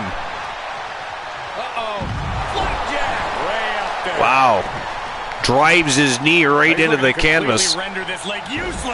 And Robert Rage taking Shawn Michaels to school outside the ring. These one counts are going to get harder and harder to kick out of. And Robert Rage comes into the ring to aid his brother, but gets tossed right over the top rope by Trips. Nice reversal by Ryan Rage. Oh, Triple H. Oh, a DDT of his own. Spikes the head of Ryan Rage into the canvas, but 2 count only there. But Triple H goes right back. No, he catches the boot. Ryan Rage back on the attack. Big right hand and a left hook to the body.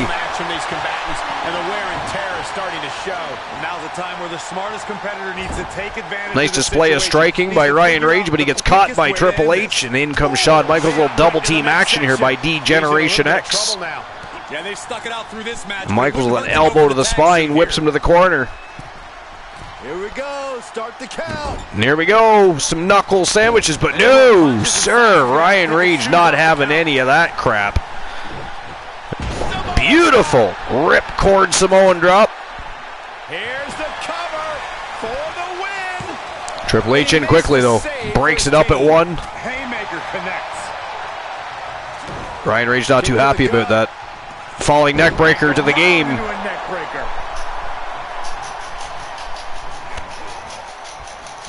Oh, took his eye off the ball for too long. Right hand for good measure.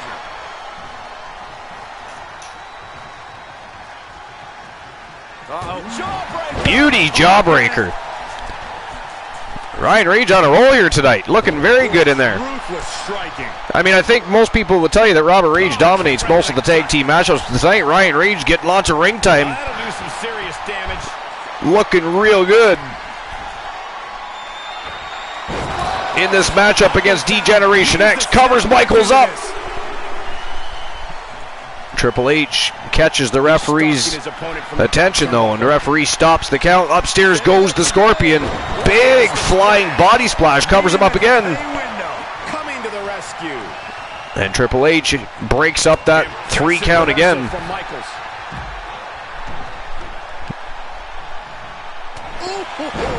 Big elbow to the head of Ryan Rage by the game, or sorry, by HBK. These fans are showing their approval of love these superstars' performances. Nice Samoan drop. Nicely done, snap suplex, so quick. Ooh, well measured. Oh, he missed the super kick. Michaels grabs him. Beautiful power slam. Such aggression. And Shawn Michaels looking to turn the tides here. Some big heavy rights and lefts. Drops Ryan Rage. This match is just ahead. There is no way this can go on for much longer. And Michaels on target with some late game. Now he's trying to pop the shoulder right at a joint of the Scorpion. Michaels on a roll here. And he's going to fly. HBK taken to the skies here. Incoming.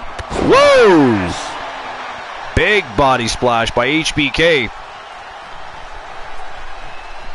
Triple H Back in comes the game. And Robert Rage finally back to the ring apron. Right to the back. Triple H with some big right hands right to the back of the head of Ryan Rage, who desperately needs a tag right now. Back in comes HBK. Big kick to the midsection. Didn't seem to affect Ryan Rage too much, though. Look at this. Scoops him up. Oh, drops him right on his larynx.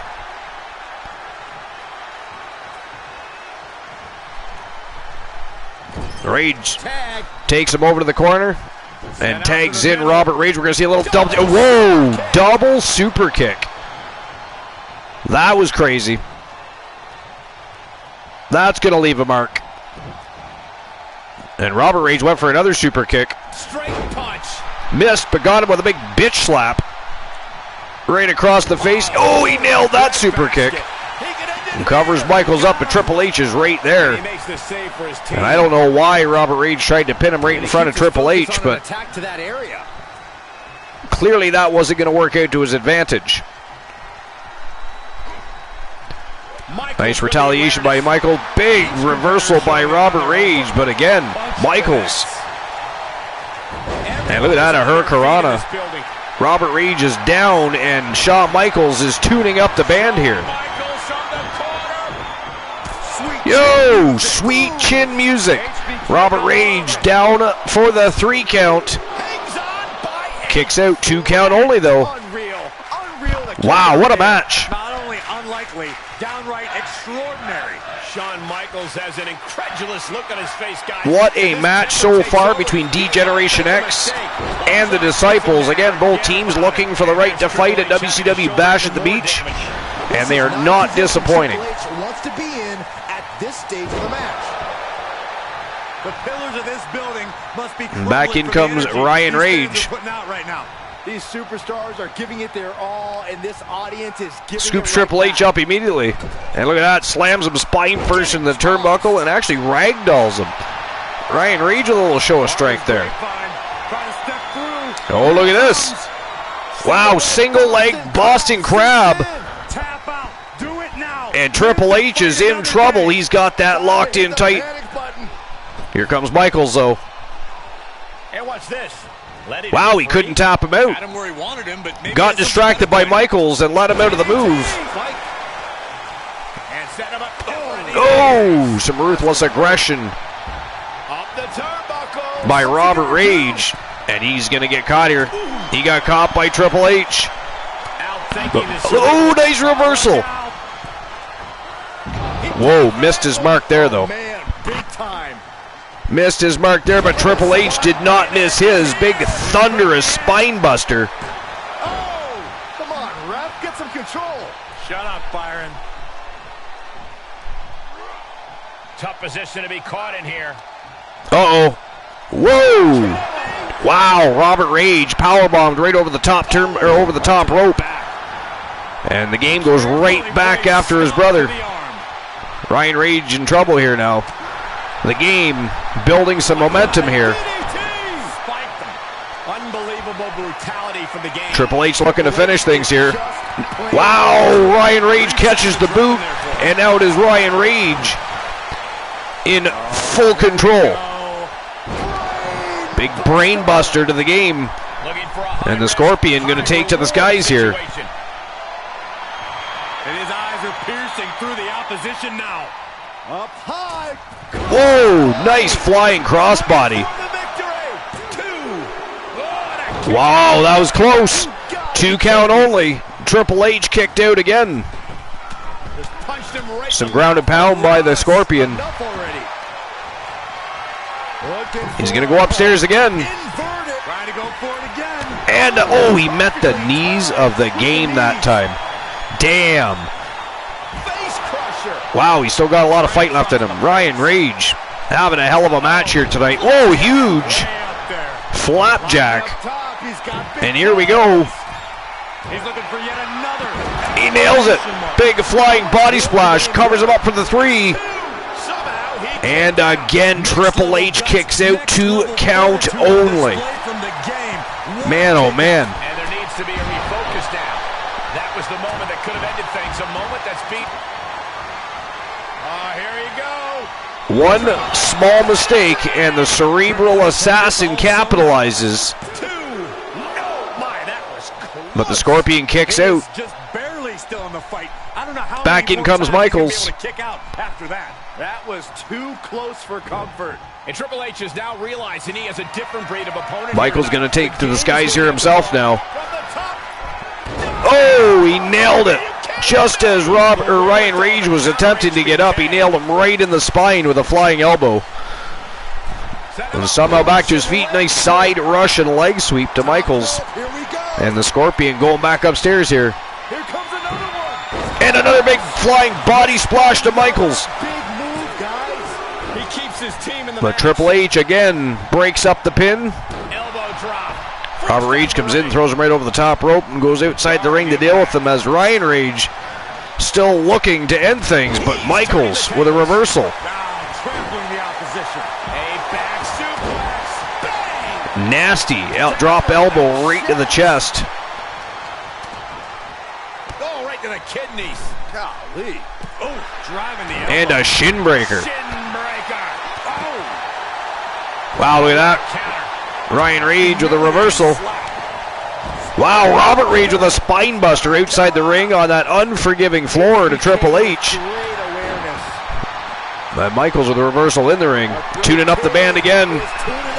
The Scorpion in trouble here. Here we go. How about a little... Oh, lands it. Big time move from Michaels. Robert Rage back to the ring apron though. Michaels covers him up. Makes a cover. Well, what a save. 1 count only. Robert Rage flies across. Ooh, look at this. Float over DDT. Float over DDT.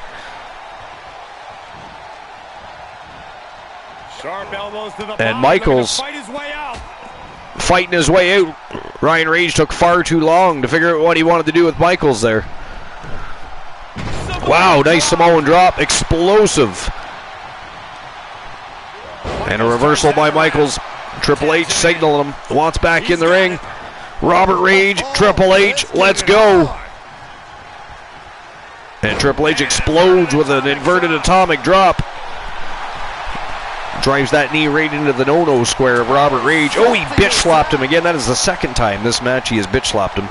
Suplex, here it comes. Nice standing vertical suplex by Robert Rage. Ooh, and a flapjack. Robert Rage going upstairs. The Eagle going to take to the skies. And once again, one of the Rage twins meeting the knees of Triple H. The game just too smart for that. Wow, nice evasion by Robert Rage. Tossed around like a rag doll. He's going to try it again. He's about to do it. He's about Oh, this time he lands on Shawn Michaels' knees. denying the attack. Wow, Michaels was going for an exploder suplex, I think, but Robert Rage battles out. Nice reversal by Michaels, but another reversal by Robert Rage, and an enziguri knocks Michaels right down to the floor. Kick to the gut. Falling neck breaker. This has got to be demoralizing for Michaels. Michaels is going to have to... Nice reversal by Michaels, takes the legs of Rage right out from underneath him. And the Eagle and Michaels just continuously going at it inside the ring, but Rage tosses it back into the ring. Let's go. Oh, he tagged in Triple H.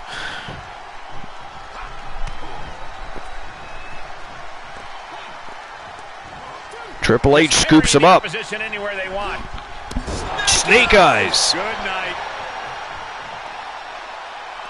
Triple H still bleeding from the forehead. Looks like he's got a cut underneath his left eye there, too.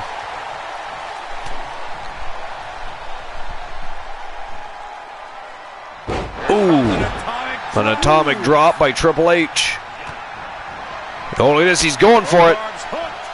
He nailed it. That might be it, guys. Pedigree. But Robert Rage dives across the ring and breaks it up. Or sorry, Ryan Rage. Reversal on top of reversal. Driven into the knee. Triple H to the side, the rest of the leg sweep. Triple H taking the upper hand. And every single move in Triple H's arsenal is dangerous. Reversal. What a counter. Oh, nice flying lariat. What agility. And Robert Rage taking to the skies here. From the top. Oh, he nailed it. Big flying elbow right to the spine. Cracking there, the Rage twins. That's the Disciples. And that is it. That is all. They have finally done it. They have knocked off D-Generation X, the winners of the match. From Team TV Crips, the Scorpion, Ryan Rage, and the Eagle, Robert Rage. They are the Disciples. And that was a great tag team matchup. So the Disciples now find themselves headed to WCW Bash at the Beach. Here are your winners, the Disciples. And teamwork makes the dream work. And the payout has been issued for that match. Gives you hope for the future of the tag division. Great tag team action on display, guys. Froggy Moth Legs, I agree. That was a badass fight. All right, next match, third match of the night. Another trip for the tag team division. This time it is the Powers of Pain. It is the future Nathan Alpha and the Warlord, Thomas Graves. Team Mr. Skittles and One Woozy TV riding high, teaming up once again, taking on the Luchadors. And we're going to get the betting lines open here in just a moment.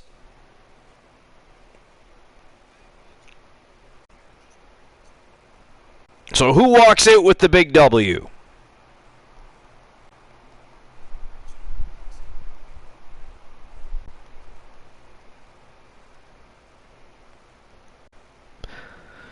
Is it going to be Lucha House Party? Or is it going to be Powers of Pain?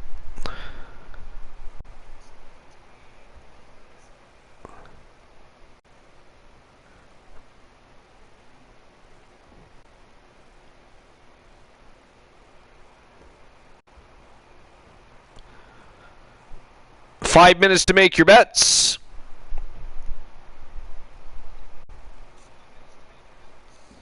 And the betting lines are officially opened. So it is now showtime and go time. Matchup number 3. The Powers of Pain versus Lucha House Party. Let's go!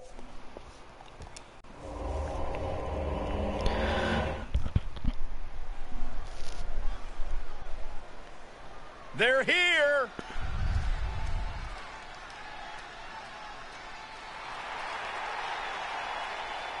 The future Nathan Alpha and the Warlord Thomas Graves making their way to the ring. At a combined weight of 510 pounds, the Powers. Former multiple-time tag team champions. They've also both been successful in singles competition, winning championship gold in singles competition as well.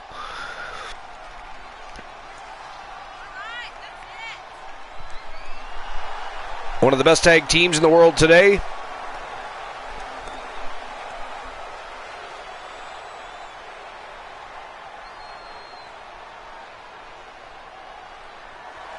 Froggy Mothleg says, much as I hate to admit it, powers are going to take this.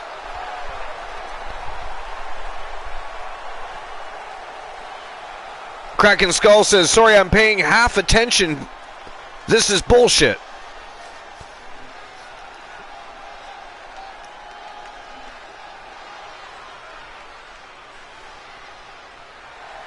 And here we go. Lucha House Party making their way to the ring. And you guys got just over 3 minutes to make your bets. Who's going to win this match? The Powers of Pain or Lucha House Party? Expect this to be a very fast-paced, high-octane matchup. Do not blink, you might miss something.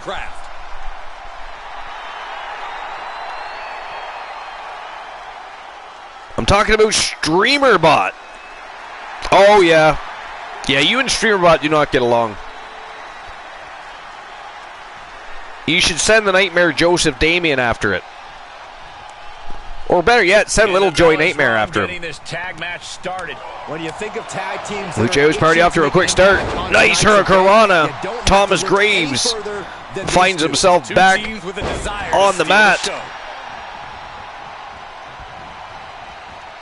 Oh, look at a torch of their Graves now.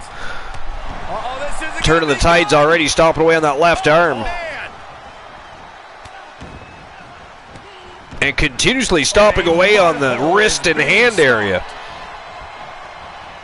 And again, he's looking to break that left hand right off. Every single part of his body. just like nice that, reversal jawbreaker.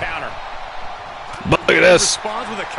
The strength and power of Thomas Graves. And he just overpowers him and takes over Alabama Slamma. Dominance. Now he's been put on the defensive.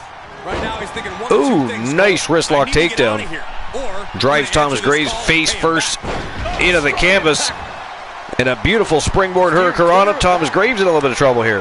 These two showing how well Thomas Graves in a little bit of trouble here, guys. Ooh, nice chop right to the chest. breathtaking offense. Wow. Drop kick. Yo, Lucha House Party flying high, baby. But the Warlord has had enough of that and he takes control. Tagged into the action. In comes Nathan Alpha. Going right after the neck. The future Nathan Alpha from Team Mr. Skittles. Got the head scissors on. Oh, Drives a big elbow right between the eyes. uh-oh. Oh! Shoulder, elbow, all affected with that. He's absorbing Drops some a tough knee hits right now. into the shoulder, It's and about time to heavily consider now tagging in that partner. Alpha getting tossed over the top rope.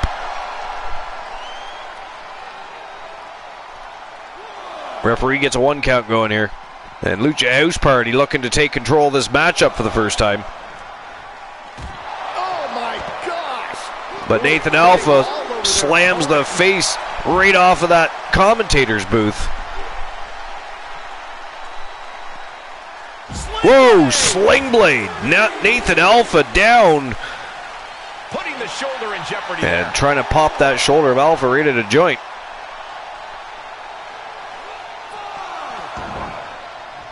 Referee's got a 5 count going.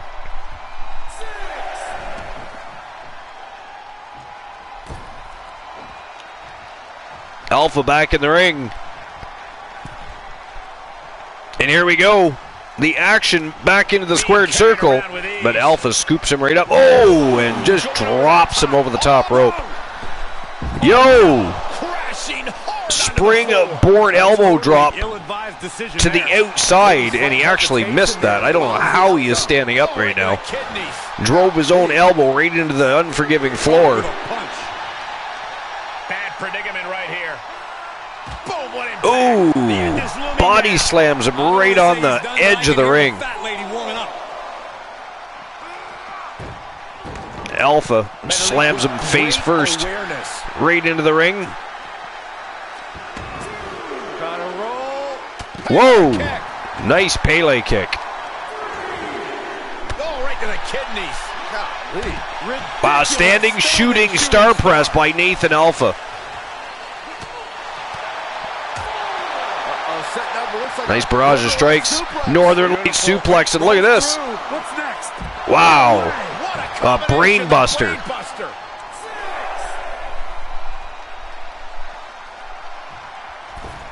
Count out may be imminent here. Really testing fate right now. Wow, look at that. Oh, wow. Nice hurricanrana. Nice.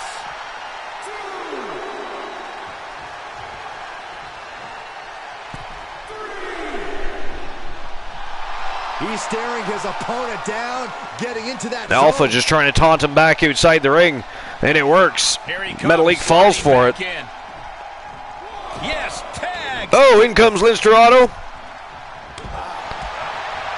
And Lucha House Party looking to gain control here. Takedown and look at the kick. What a kick. Oh, went for a standing moonsault, but missed. Nathan Alpha able to evade. Perfectly And another executed Northern Light suplex by Alpha. And a brainbuster to follow. And he's tagging back in the Warlord. Thomas Graves back in the ring, but caught by a running hurricanrana right away by Dorado. Oh, just turn that around. But he drives his own face into the canvas, and Graves going to take full advantage of that situation. Big double backbreaker. He just tosses him, ragdolls him. Oh, nice fireman's carry takedown. Beautiful reversal. Look at this, another reversal, this time by Graves. Springboard sidekick right to the face.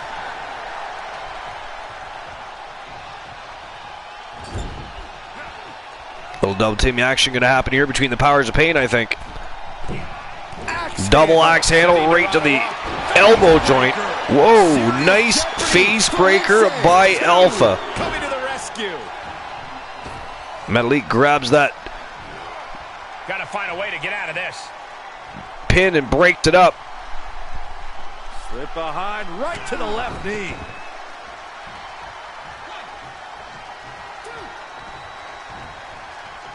Lucha House Party looking a little better in the second half of this matchup, but they're still having a rough time keeping any sort of momentum they gain.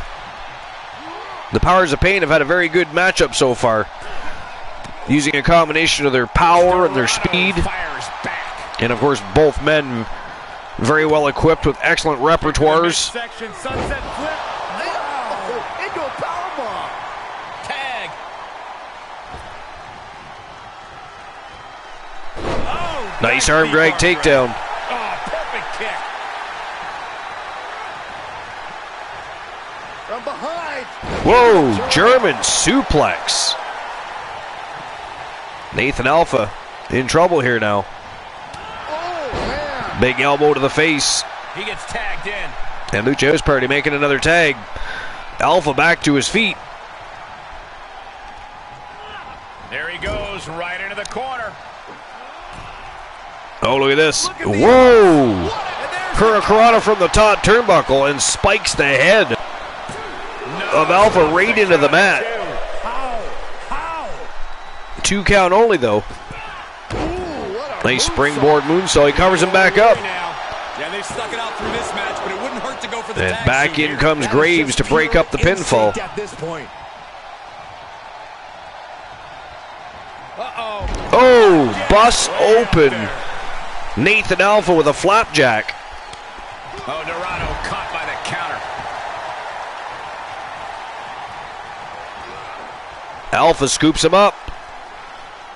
Yo, the Samoan driver. Oh, that was so close. Metalik just barely broke that pin up. 2 count only. Can't be good. Uh-oh, he's going to pay for it. Oh, shiznit. In real danger now. That did not look like it felt too good. Able to interrupt the attack. Oh, nice reversal. Shoulder to throw takedown by Nathan Alpha. But he's now being reversed. Dorado is out of the way. Dorado able to escape the situation. I feel like we are just Big one body move away shot. from claiming a winner in this one. One more He's going to look to tag in move. Metalik One here. more miss. No, reversal by Alpha. Whoa, handspring cutter by Dorado. Holy shit. Victory now. Wow. Near Oh, that was damn close. That was damn close. Another fantastic tag team matchup.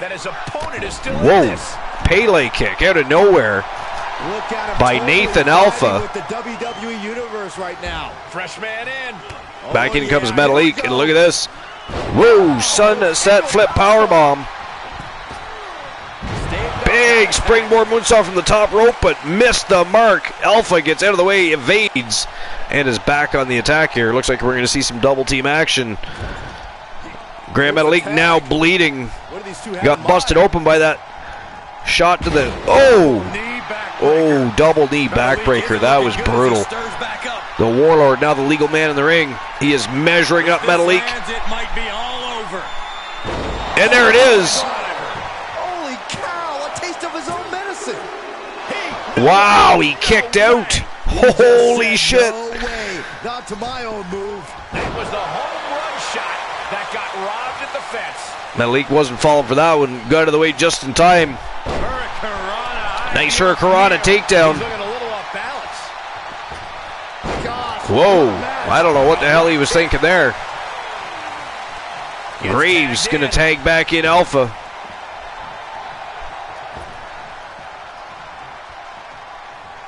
I have no idea what Alpha's doing. But Metalik, inelegant exit, but if it works, it works. Utilizing the high ground to his favor there. As soon as Alpha got back in the ring, he tossed him right back outside the ring. Oh, look at this. Alpha rips him out of the ring. Looks like Alpha wants to go to battle outside the ring. But Grand Metalik says, oh, hell no.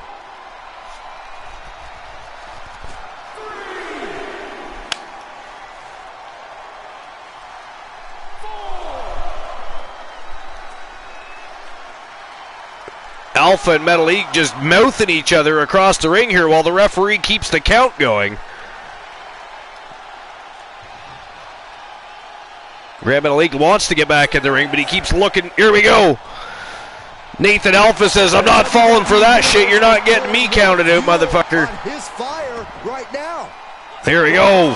They're going to go to battle outside the ring now. Metalik with a big kick right to the head. That got turned around on Metalik. Nice reversal. Alpha with an elbow to the head, and look at this. Here it comes. Oh! A tiebreaker.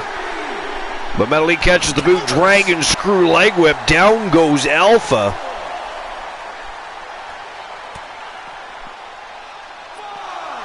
These guys do not care. Wow. A helicopter spin Hurricanrana. And Nathan Alpha in big trouble here.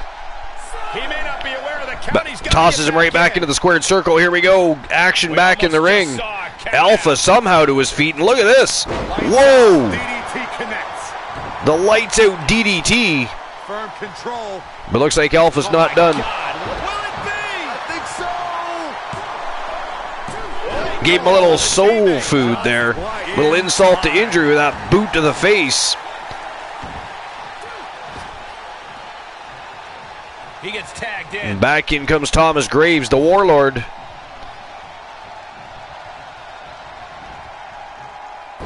Wow.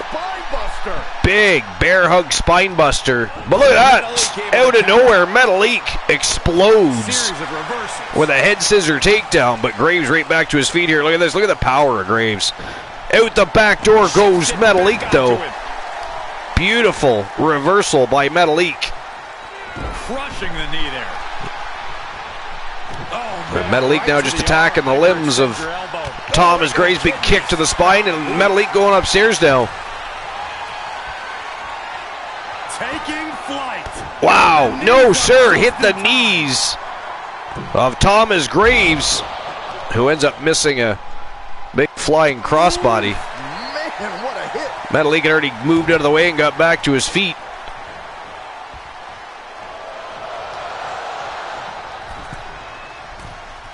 Wow. Arm drag. Springboard arm drag. And back upstairs he goes. Metalik gonna fly again. Coming next. Up high. Wow.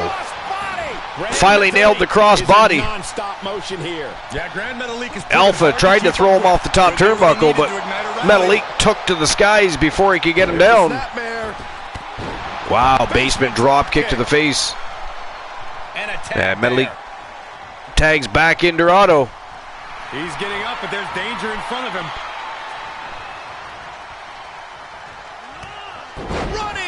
Running hurricanrana by Dorado. Down goes Graves. Looking for a tag. He's in the wrong corner. He is in the wrong corner. And Dorado measuring him up. Graves doesn't know where he is right now. Whoa! Almighty Exotic with the host. Thank you very much, Almighty Exotic. You, sir, are a legend. Wow, shooting star all the way across the ring. But Alpha there to break it up. That was crazy. He flew. The hang time of that shooting star press was amazing. Caught by the counter.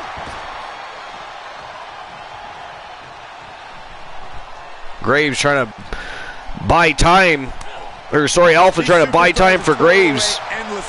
And here we go. Graves back to his feet and in control of Dorado. Big standing vertical suplex, letting that blood drain to the mind of Dorado. And down he goes.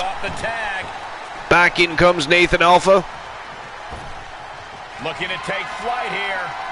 Almighty Exotic invading the compound with one villain. A hostile hosting. I love it. Those are the vibes. And again, Grand Metalik breaking up the pinfall. Paulie Wannacracker. Welcome to episode number 328, the Archerverse Warzone, my friend. It's the last show of the week. We're just about to head into the final stretch this next Sunday night, because tonight is Sunday. So next Sunday night is the next big stream preview of 2022, the first big stream preview of the Archerverse 3.0, WCW Bash at the Beach. It is going to be a thrill ride. The rosters of WCW Thursday Night Thunder and, of course, the Archerverse Wrestle War is going to go toe-to-toe in a clash of the Titans. Whoa!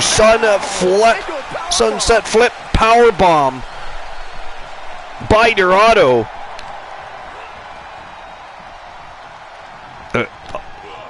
Graves looking for that tag back in. He's itching to get back in there, but Alpha slams on the binders, goes right back on the attack. Life is great in the house. Hard whip into the corner. Whoa, Jesus Christ. A missile drop kick sends Dorado spine first into the turnbuckle, and he bounced off that turnbuckle. That was absolutely brutal. And now Graves taking to the skies here. Big frog splash. Graves gets the... No, sir. Grand Metalik right there to break that pin up again. This is truly awesome. Wow, nice reversal there by Metalik on Thomas Graves. To the left side. Life is great. Says I only have about an hour and a half before I need to get to sleep. Well, guess what? The hour and a half won't make it because we'll probably be at least 2. Could hinder his offense. Underhook suplex. He turns it around. Appreciate you being here. Life is great. Almighty Exotic, Froggy Moth Legs, everybody that's here tonight. You guys are all awesome as usual. Always good to have you here. It is the late night place to be, so it is great to have you here. Dorado caught by the counter. Piercing strike. The channel for the people, by the people, baby. For the people, by the people. Whoa, Jesus Christ. What was that? Springboard DDT on the ring apron. And somehow Dorado still awake and able to fire back. Out of the way. Just carrying the opposition anywhere they want. Uh-oh, this is going to be ugly, guys. Oh! Graves slams him right into the barricade. And look at this. Pump handle applied. Pump handle slam right on the unforgiving floor. Whoa, that was a big hooking right hand to the jaw of Dorado. return to the ring and fast. Graves breaks up the count. Delivered into the barricade. Back Oh, shit. Oh, he backsplex right onto the top barricade. That hurts. An absolutely vicious move. Dorado's in big trouble. Oh, look at mounting And it Graves up. just continues to punish him here. ruthless. Striking at will. And an overbearing Life is amount of great offense is a against praying Dorado here. mantis. Do not let her fool you. To reassert himself back in this match.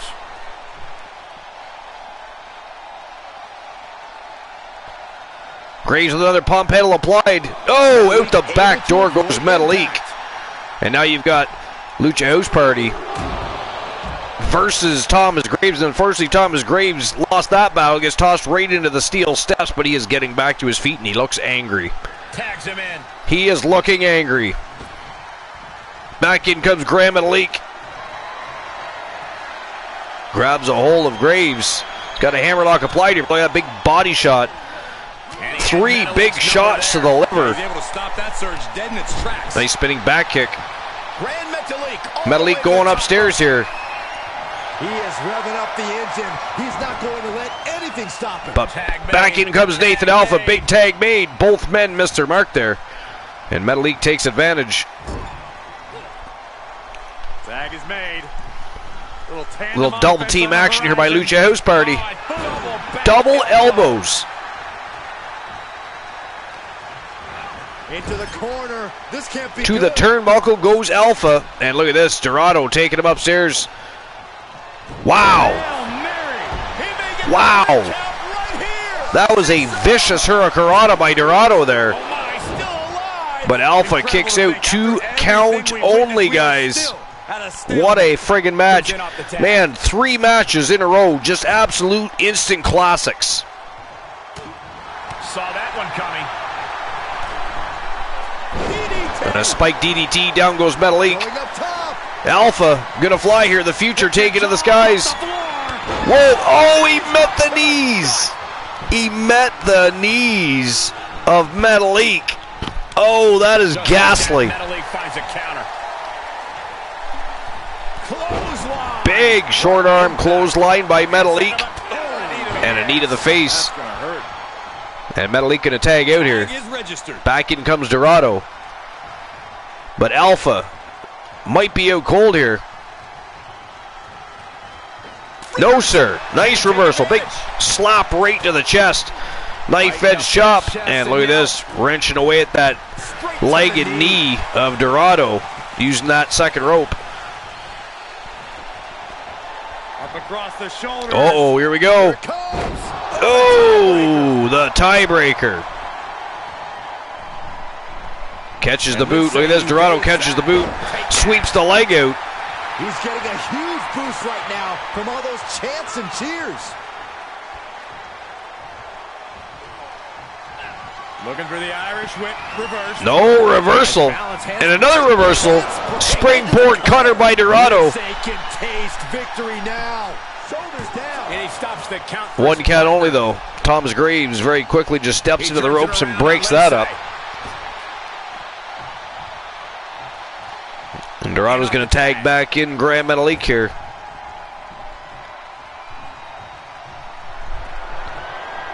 Metalik scoops him up. Oh! Drops a driver himself. And the kick out. He refuses But to Alpha stay kicks out down. again. 2 count only. Listen, that should Man, oh man, what a match. And look at his face. At this point, you have to believe he's losing some faith in himself. Oh, the high risk doesn't pay off. How's that for a counter? And big spinning back kick right to the midsection by Alpha there. Tag made. What are we gonna see here? Set up top. Oh my God! You gotta Whoa. be kidding me! Hurricane Rana into a power bomb. Super kick right to the back of the head of Graham Metalik. And look at this, the Warlord. Whoa! Oh, he met the knees again. I mean, how many times can he do that without having every one of his ribs shattered? Oh, Jesus.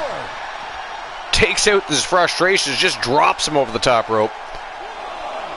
Didn't throw him or chuck him, just picked him up and dropped him right over the top rope.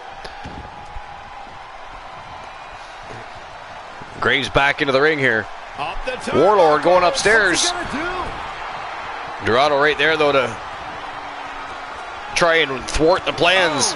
But it is Grand Metalik that thwarts the plans, explodes to his feet, and gets Graves off of his perch. Grand Metalik. Oh! The Metalik driver. But Graves kicks out. Holy shit.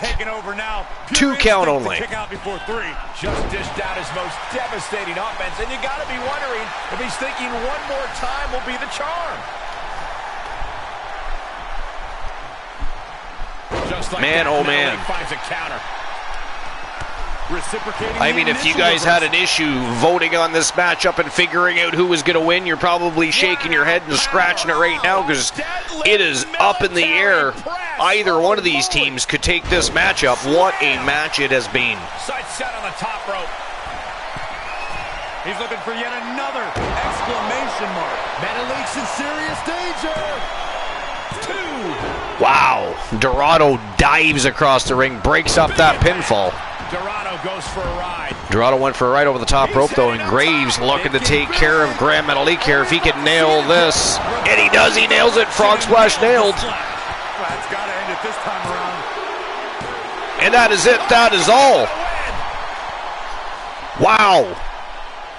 After a grueling matchup, the winners of the match from Team One Woozy TV and Team Mr. Skittles, the Warlord Thomas Graves and the future Nathan Alpha. They are the Powers of Pain.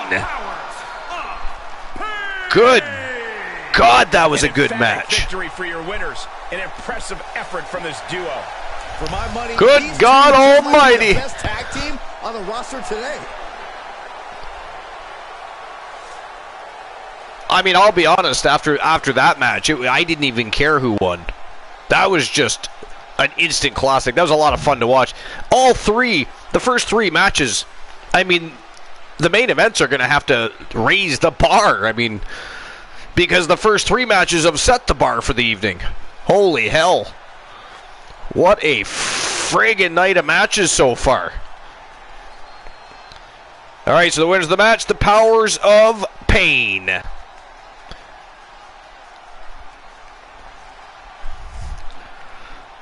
All right, on to the next match, the 4th match of the evening.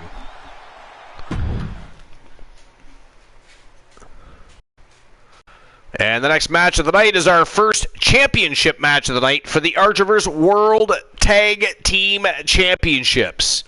Now this is going to be a great match. Who do you guys think is winning this matchup? The Hart Foundation, of course, multiple-time tag team champions. The Iceman Christian Hart from Team Christian Cool has been not just multiple-time tag team champions, but he's, of course, held championship gold in singles competition multiple times over. Been TWA World Champion, WCW World Champion, Archiverse World Champion, Television Champion, United States Champion. I mean, he's done it all. And, of course, Bret the Hitman Hart, his career precedes him, so I'm sure I don't have to run down his list of accomplishments. Taking on from Team Zombie Master, and of course, Team Timbo Slice Gaming, the Zombie Dragon ZM, and of course, Vader, the Predator. They are the Acolytes. The Acolytes versus the Hart Foundation. Archiverse World Tag Team Championships are on the line, and of course, as you all know, Zombie Dragon and, of course, the Predator Vader, the Acolytes, are the longest reigning WCW World Tag Team Champions in history. So when you're looking at a list of accomplishments, you can't just take into consideration the accomplishments of, Team Christian Cool and the Hitman Bret Hart. You got to take into consideration that the Acolytes as well have had great success, both in singles competition and tag team competition. Both are fantastic tag teams. Both are elite level. Both are amongst the best in the world. And this is going to be a fantastic, fantastic show. Yo, Wet Bandit invading the compound with 3 villains. Wet Bandit, thank you very much for the invasion. We appreciate you, Joe Link, or Kraken Skulls. Somebody, if we could get a shout out for Wet Bandit, I'd appreciate that. They just invaded the compound and brought some villains in to watch the rest of the show. We appreciate that. We must acknowledge them and show our appreciation, if you will. So, guys, we're just about to hit our 4th matchup of the evening. It's for the Archerverse World Tag Team Championships, and of course, this is a match. This is going to be an instant classic because these two teams are they have a very rivaled history. They have faced each other many a times, both in WCW and in the Archerverse, and of course have faced each other for championship gold, not just in WCW and the Archerverse, but of course in the TWA Streamer versus the World Wrestle Kingdom show. So a lot has happened between these two teams. They have gone to battle many, many times. Neither one really holds any I would say, candle to the eye of each other. They've both, I believe they are about, I think the Hart Foundation has 1 win more over the Acolytes than the Acolytes do over the Hart Foundation.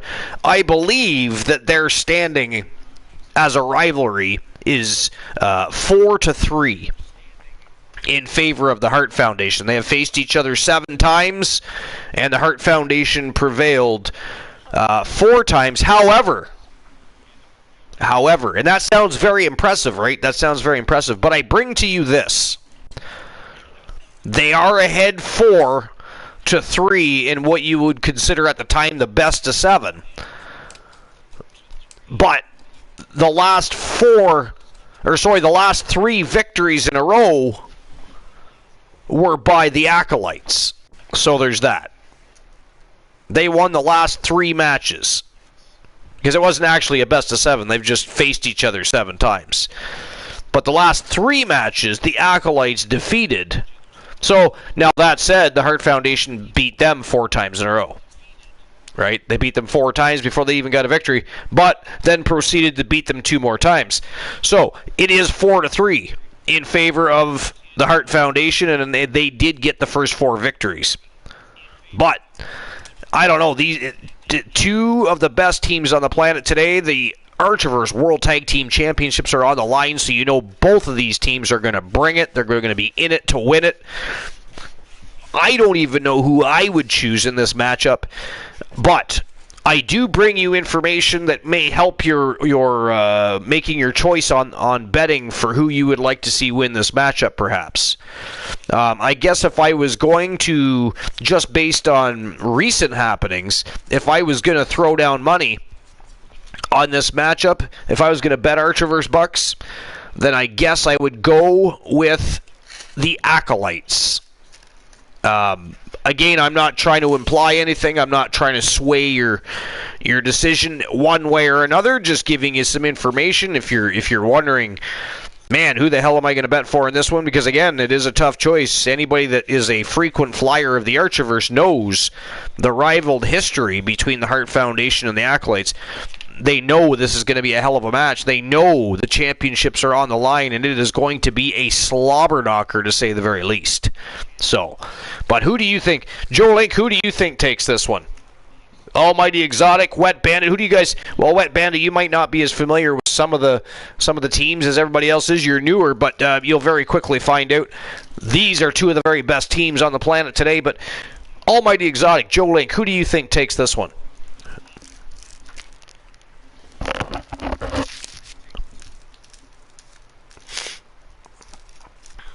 I mean, again, if I was forced and I had to choose, my money would be on the Acolytes tonight. I would say the Acolytes upset the Hart Foundation and become the new Archerverse World Tag Team Champions. Joe Lake says the Hart Foundation has this one. I mean, I can't say I argue with you. Like I said, I've brought you enough facts to suggest that the Hart Foundation are formidable champions and a formidable tag team for a reason. I'm just thinking with recent happenings, but again, I guess the Hart Foundation have been on a roll lately themselves, but the Acolytes have not lost a match in 2 months. So there's that too, right? They have not lost a matchup as a tag team in 2 months. Now, that said, neither's the Hart Foundation. And the Hart Foundation are the Archerverse World Tag Team Champions as a result. So there's lots of information to consider there, right?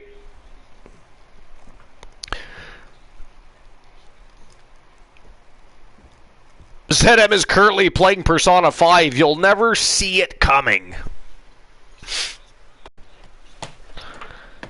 But anyways, what I'm going to do is I'm going to get the betting lines open so you guys can start betting on this matchup. But it is a great match.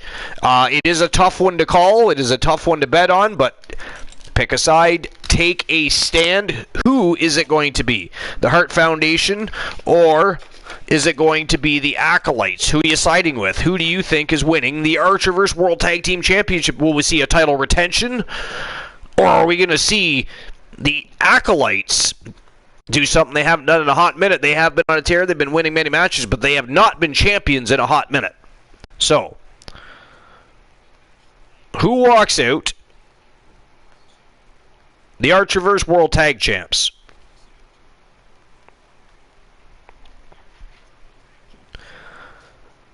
Is it going to be the Acolytes? Or are the Hart Foundation going to retain?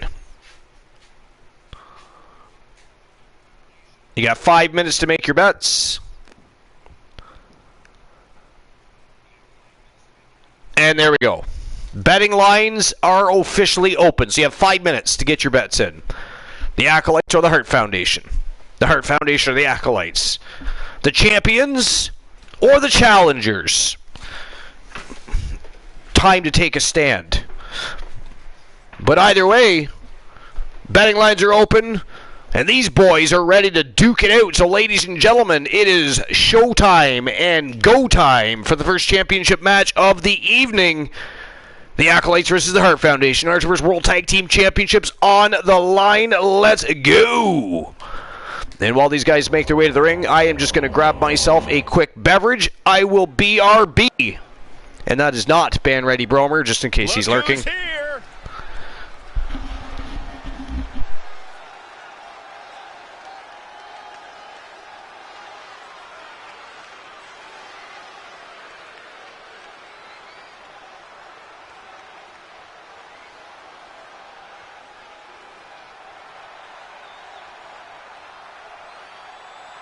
The following contest is scheduled for one fall and is for the World Tag Team Championship. Introducing the challengers at a combined weight of 601 pounds, the Acolytes. This is a big-time opportunity, Byron, as the title will be on the line here. You're right, Michael, and judging from the response on social media heading into this match, we're likely to see a new champ crowned here tonight.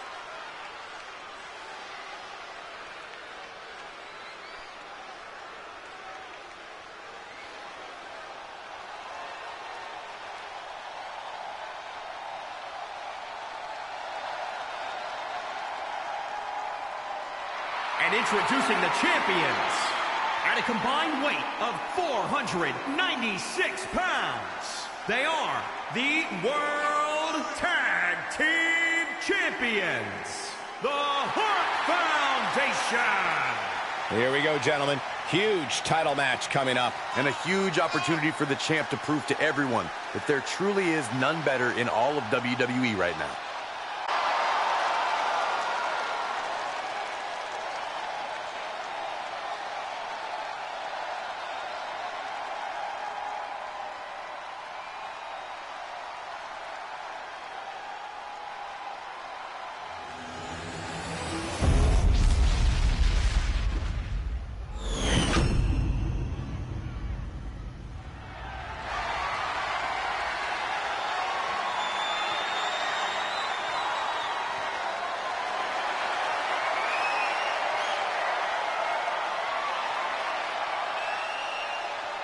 The challengers are coming in on top of their game, looking to ride momentum to those tag team championships.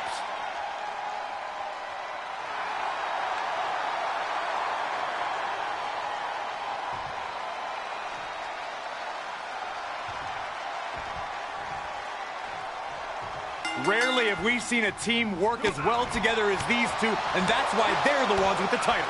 Don't sell the challengers short, Corey. Their teamwork and determination is what got them to this point, too. Uh-oh. Elbow drop to the knee. He's able to fend off the attack. Oh, elbow to the knee. That'll hyperextend your leg. Hart wasting no motion on the counter. Running bulldog. Carefully measured knee drop. Reversal. Can they go on the attack? I have returned. Whoa! Zombie Dragon opening up on Bret the Hitman Hart. Good Lord. 666. Wow. Life is great with a 666 in the lottery. And finds a counter.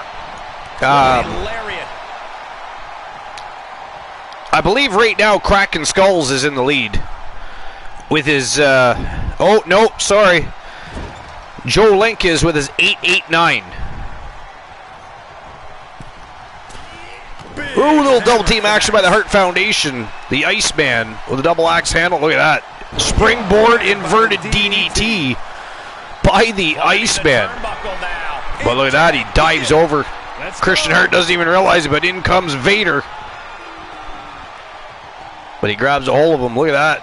Big standing vertical suplex. The power of the Iceman Christian Hart. Look at that. Vader is a big man. Whoa. A 1-9 and a 7 for Froggy. Targeting the chest. Very effective. Oh, Froggy, that's a terrible number to get. Not even close, no.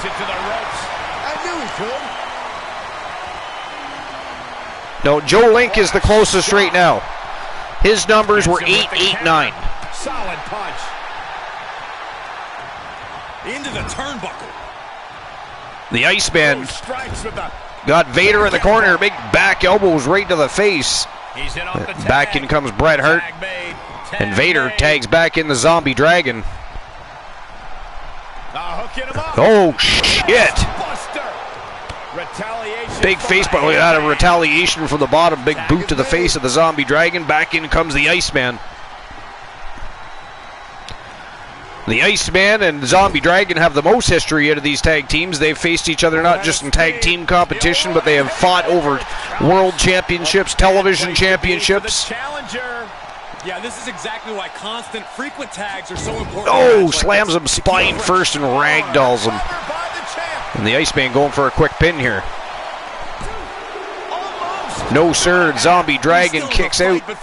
That was close, though. That was 2.5. Bret Hart with the tag. Was that him looking a little fatigued already? Back in comes the Bret the Hitman Hart.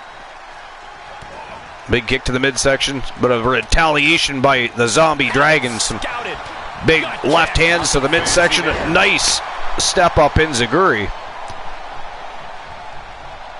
Thought he was going to tag Vader back in. Goes right back after Hart, but Hart meets him with a big kick to the midsection. And a running bulldog busts open the Zombie Dragon. Oh, he's going to go for that sit-down pile driver. There it is. Oh, it was a jumping sit-down pile driver. Spiked him. In comes Vader. Breaks up the pin. Still only a 2 count. Quick reaction to Hart there. And the Iceman Like that, he said crashing. tosses Vader over the top rope and gets met by a big right hand from his partner. Knee right to the spine. Big backbreaker. But Bret Hart from behind. Suplex. Damn. High-angle back body suplex. Fighting back Gets with a kicked counter. off by ZM, though. Hart in a defenseless position. Uh-oh, here comes the zombie stomp. Oh, he missed it. Wow, out of nowhere, a cutter. Wow, what a reversal by Bret the Hitman Hart. He tags back in the Iceman. That was incredible. Uh-oh. Uh-oh. Here comes the dominant. No, Zombie out the back door. Big kick to the spine. And look at this. Look at this. Whoa!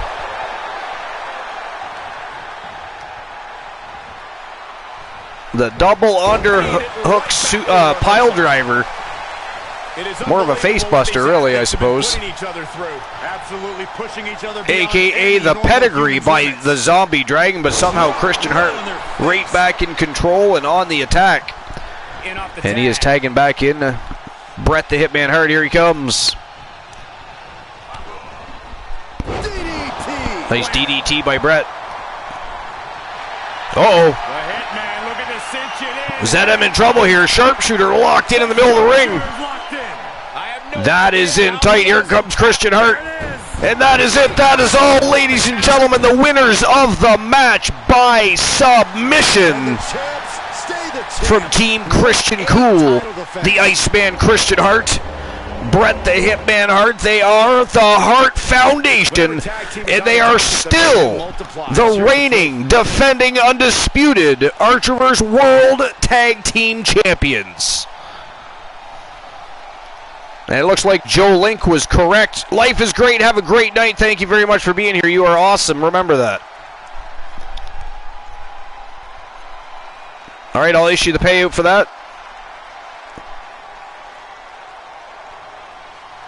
Wow, 79% chose the Acolytes. Here are your winners and still the World Tag Team. Looks like the Acolytes had some fans. But the fact of the matter is, still the reigning defending tag team champions, the Hart Foundation. Tag team chemistry in full effect with these two superstars.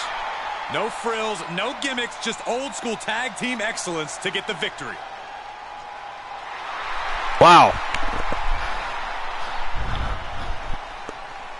Another great match on the eve. Wasn't as long as the other matchups, not quite as grueling, not as much of a battle. Actually, the Hart Foundation handled the Acolytes quite well in that matchup. I was very surprised that they were, I mean, they usually have long, drawn-out battles. So that was a little bit surprising, but what a great victory for the Hart Foundation. And they are still the Tag Team World Champs.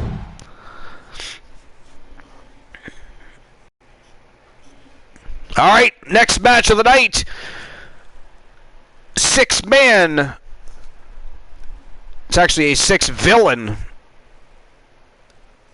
sub-elimination matchup for the Andre the Giant World Heritage Championship. And look at the star-studded cast. You hear you've got Team Snorhawk 64. You got Team Cornhusk Show, the Archerverse management team. You got the one, Elijah Archer, Carino Sinister Farmer, and of course the A-list, Carlos Hawkins, former undisputed Andre the Giant Heritage Championship holder himself. And then you've got the reigning defending champion Chris Jericho, the Ayatollah of rock and roll, the wizard, if you will, and the Nature Boy, Ric Flair. This is going to be one hell of a matchup, and I'll get the betting lines open in just a moment. So who walks out? Andre the Giant, World Heritage Champion.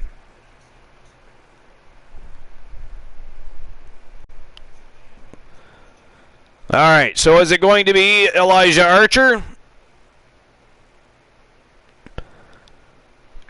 Carino Sinister Farmer,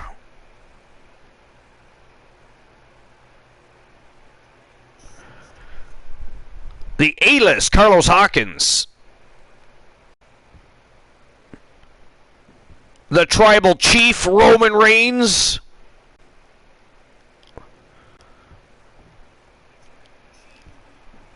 Chris Jericho, the reigning defending champion. Of course, Roman Reigns, the only person that has successfully defended the Andre the Giant World Heritage Championship so far.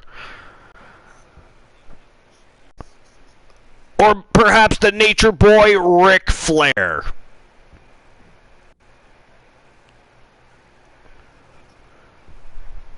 As usual, 5 minutes to make your bets.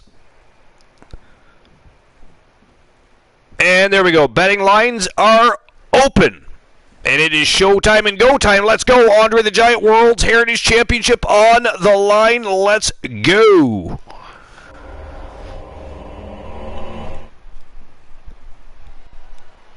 Snorhawk64 says, I'm a wee bit of a pussy, so I need to get my rest. It's getting late for me. I gotta go. Good luck, Hawkins.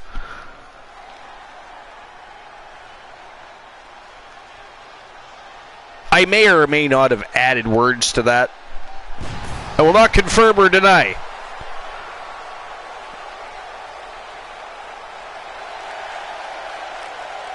Here he comes, the A-list Carlos Hawkins from Team Snorhawk 64. Froggy Mothleg says, slight paraphrase. Heritage Championship. Have a great night, Snorhawk. The challenger from the Appreciate you being here as always, my friend. You are appreciated. weighing in at 269 pounds. A-list. You'll have to check the VOD, though, to find out if Carlos Hawkins is able to complete his campaign for the night. Title match coming up, and a huge opportunity for the champ to prove to everyone that there truly is none better in all of WWE right now.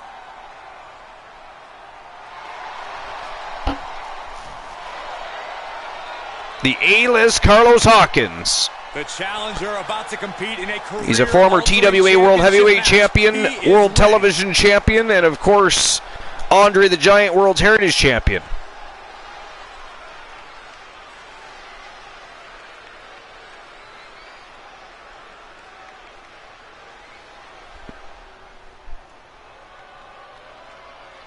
Snorhawk says, I don't need to watch no VOD. He is going to win.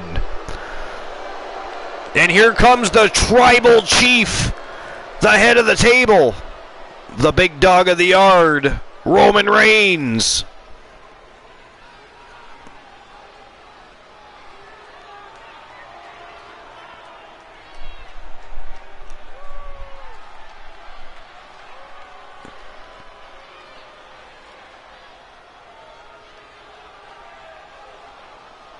The former Andre the Giant World's Heritage Champion and the only person to successfully defend the title. Weighing in at 260. Roman Reigns. Roman Reigns. A presence like no other when the Tribal Chief enters the arena.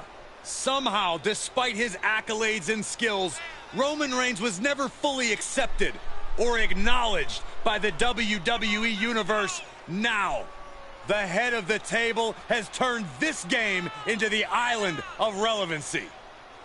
Still got time to make your bets on who you think's going to win this match.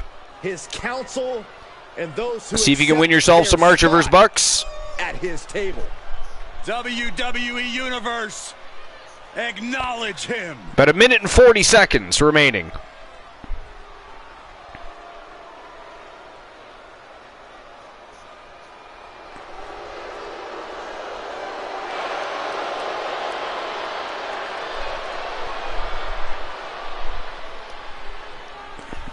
Can Roman Reigns repeat as champion? Complete domination of WWE. This has brought his family and the locker room in line. And we should all be thankful that WWE has Roman Reigns.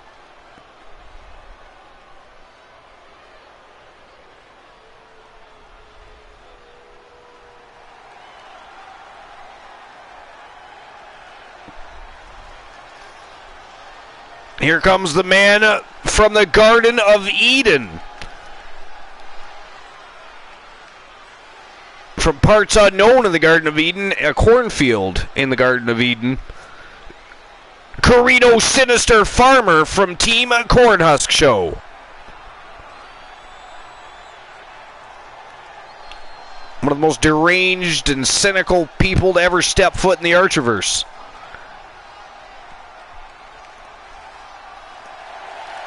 Joe Link says, wouldn't it be crazy if Jericho retains? That would be crazy, actually. From the Garden of Eden, weighing in at 247 pounds, Corino Sinister Farmer. It's a big-time opportunity, Byron, as the title will be on the line here. You're right, Michael. And judging The from the maniacal response on social media, Carino heading into Sinister this match, Farmer. We're likely to see a new champ crowned here tonight. One of the most feared superstars on the roster.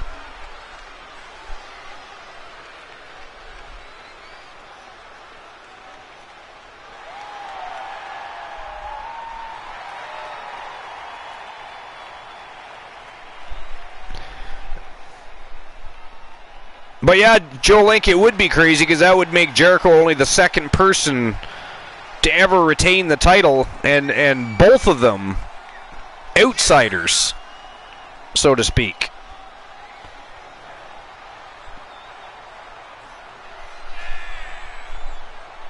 I mean, neither Jericho or Reigns really walk with Vinny K or the Archivers. They pretty much march to the beat of their own drums.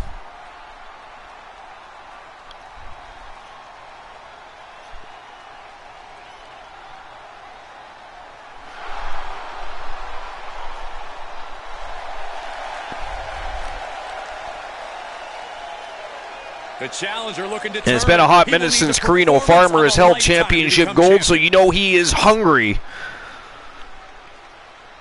And will pull out all the stops to try and win that championship belt tonight.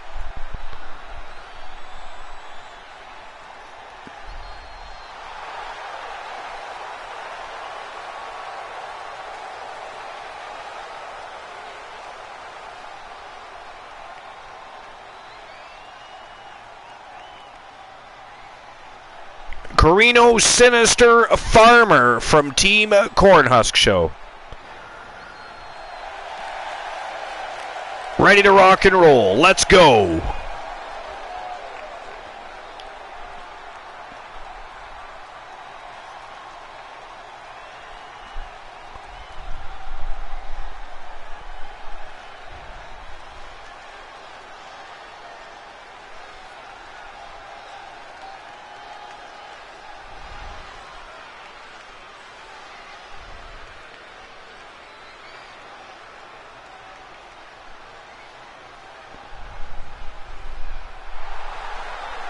And here he comes, the reigning, defending, undisputed Andre the Giant World Heritage Champion. He is Le Champion, Chris Jericho. World's Heritage Champion, the champ, Chris Jericho. Chris Jericho. Chances here tonight. I love him. I'm not like everybody else, Cole. It seems like everybody's ready to write the champ's demise, but not me.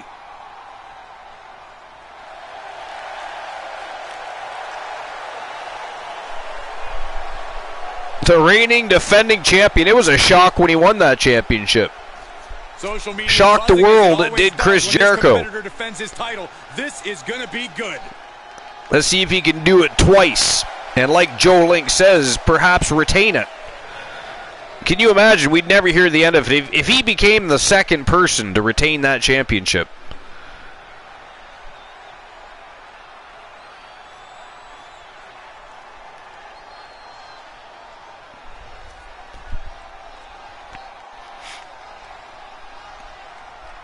And here comes the one Elijah Archer.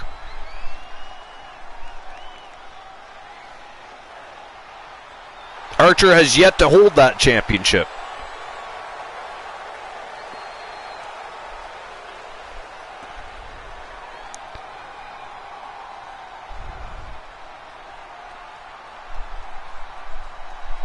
What do you guys think? Archer winning the Andre the Giant World's Heritage Championship? Wouldn't that be something? At 285 pounds, the one, Elijah. Yeah, it really did, Froggy. Remember, guys, And then, of course, they were picking up wins in the tag team division after that, too. I mean, the circle, the AEW Exiles have been on a roll. Changes hands.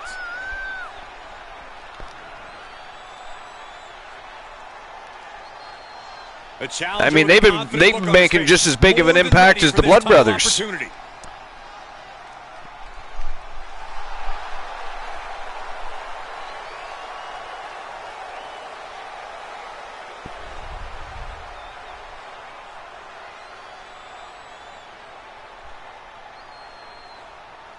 It's Nate. Elijah Archer ready to rock and roll, and here comes the Nature Boy.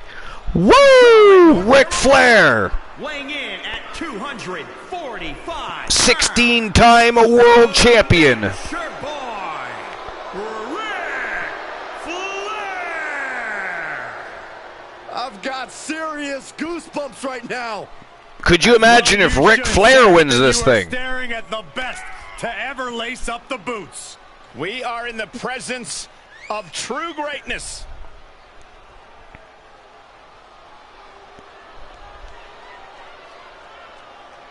Six men going to war. One man is walking out. The Andre the Giant World Heritage Champion. Game. The epitome of an all-time great. This is a sub-eliminator. You've got to submit all of your opponents to win the match and walk out the Andre the Giant World Heritage Champion. Froggy says he looks great for 80.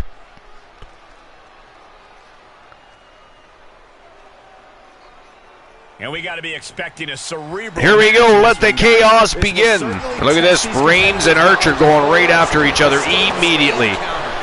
Big shock there. Now for these superstars. Of course, the Coalition and the Blood Brothers have been locked in a huge rivalry thanks to Kevin Sammartino. Sammartino happened to walk into the locker room of the Blood Brothers and run his mouth, challenge them, berated them right in front. I mean, it was an insane situation. And unfortunately, Archer and Ironman got dragged down with his craziness, so they have been locked in a heated rivalry now for weeks, going back and forth. And then they're not too long thereafter, the Circle, the AEW Exiles show up on the scene, start picking a fight with everybody. I mean, in the beginning it was kind of comical because they weren't winning any matches. I mean, they were, doing some damage. They were making an impact, but they weren't winning any matches. And now nobody can seem to beat them. Flair into a rough landing. A face buster knee smash. So a little bit of a crazy turn of events there. What's coming here? Submission move being applied. And then you still got the big body metaverse. You got Robert Santana and King Kylos lurking around in the shadows, waiting to attack again, I'm sure. Both of those guys have been multiple-time champions already. King Kylos already has a Royal Rumble under his belt and 2 world championships. Hoisted up. Caving in the abdomen. Oh, what a kick. Definitely. Farmer just got caught by Archer showboating. Bit of a ridiculous time to be showboating. Of all people to be showboating, too, Carino Farmer. Nice flying elbow there by Archer, but I think he just hurt his back doing it. That was a pretty long... oh, AKO out of nowhere.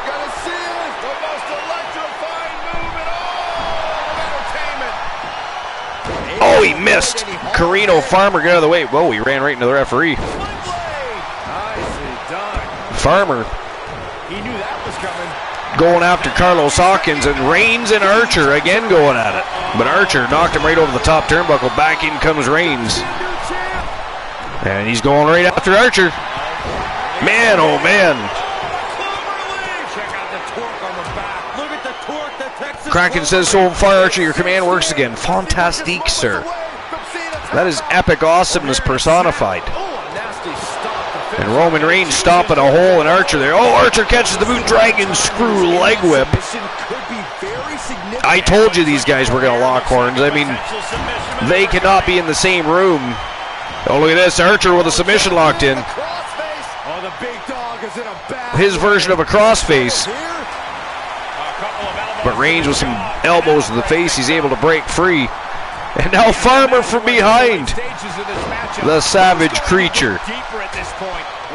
An inverted DDT to Archer. And Archer rolls out for a breather. Defiant counter to Reigns. Roman Reigns setting up Carino Farmer here. Big stand. Oh, out the back door goes Farmer. And a German suplex to the tribal chief. But look at this. Carlos Hawkins right there to pick up the pieces. No, Farmer reverses and explodes on Hawkins. Basement drop kick right to the face of Hawkins. Saw that one coming. He knows how to Archer and Jericho going at it inside the ring. Here comes Flair into the squared circle. Reigns grabs a hold of him immediately. kicks to the lower back. Forearm's gonna cut off the win. Archer with a hammerlock armbar combination here on the champion. Gotta find a way out of the guillotine. They're not gonna last long. Why would a bridge and out? Incredible. And some ground and pound by Archer. Carino Farmer There's some power behind decides to get back into the ring, but he comes right back after Hawkins. But that was a bit of a weird decision. Hawkins catches him right away with a big right hand.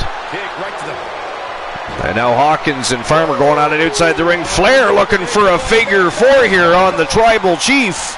The sound of this crowd. Oh, wow. He tapped him out. Roman Reigns has been eliminated. The challenger not looking good right now. Ric Flair won't let go, though. You need to slap a submission on your opponent before they get one on you. Ric Flair not letting go of that submission hold. Check out the torque on the back. I'm going to tap out here, but it ain't going to matter. They still do a lot of damage, though. Referee trying to get him to let go. He will I not. don't think he had it fully locked in. Hip drop. I've been waiting to see that. The action going on outside the ring while Ric Flair still locking the eliminated Roman Reigns in a figure four. It's a roundabout strategy, but it might work. And he lets him out of the submission. Time to let the gods intervene for a moment here. Ric Flair not being very nice.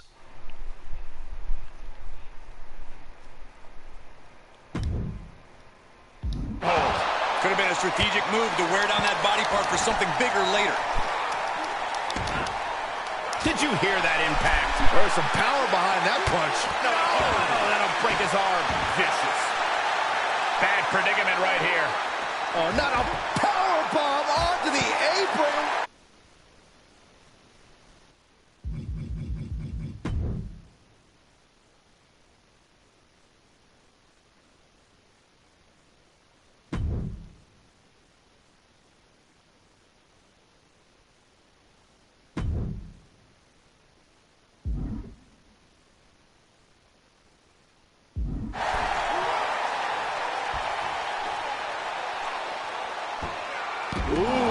With the suplex. The gods are having problems even intervening here. Tough position to be caught in here. Making that shoulder.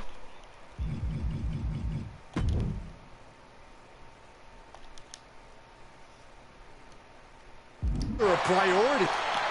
Look at this, he let it go. Curious decision there.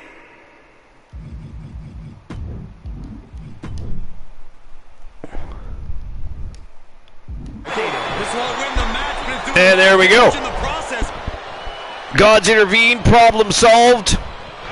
How annoying is that, though? And just like that, he's out of the hole. Ric Flair, the dirtiest player in the games, did not want to let go of Roman Reigns, but Roman Reigns has been eliminated. We are down to 5. On his fire right now. Yeah, no, cracking. Ric Flair, even with me, in control, did not want to let go of Roman Reigns. That was a little crazy. Oh, here we go again. This time on the A-list Carlos Hawkins. Moves out and he breaks the hold. And the electricity of this Did not eliminate the A-list, though. What a match. Archer gets ragdolled by the champion. Back in the ring he goes. Out the ring goes. Look at this Carino Farmer going after Archer now. Roman Reigns isn't there to do it, so he's going to take over Roman Reigns' position apparently. Oh, nice back elbow by Archer. Snap there. And a big elbow right to the top of the head. Uh-oh. Chris Jericho eliminates the A-list Carlos Hawkins. And here we go again.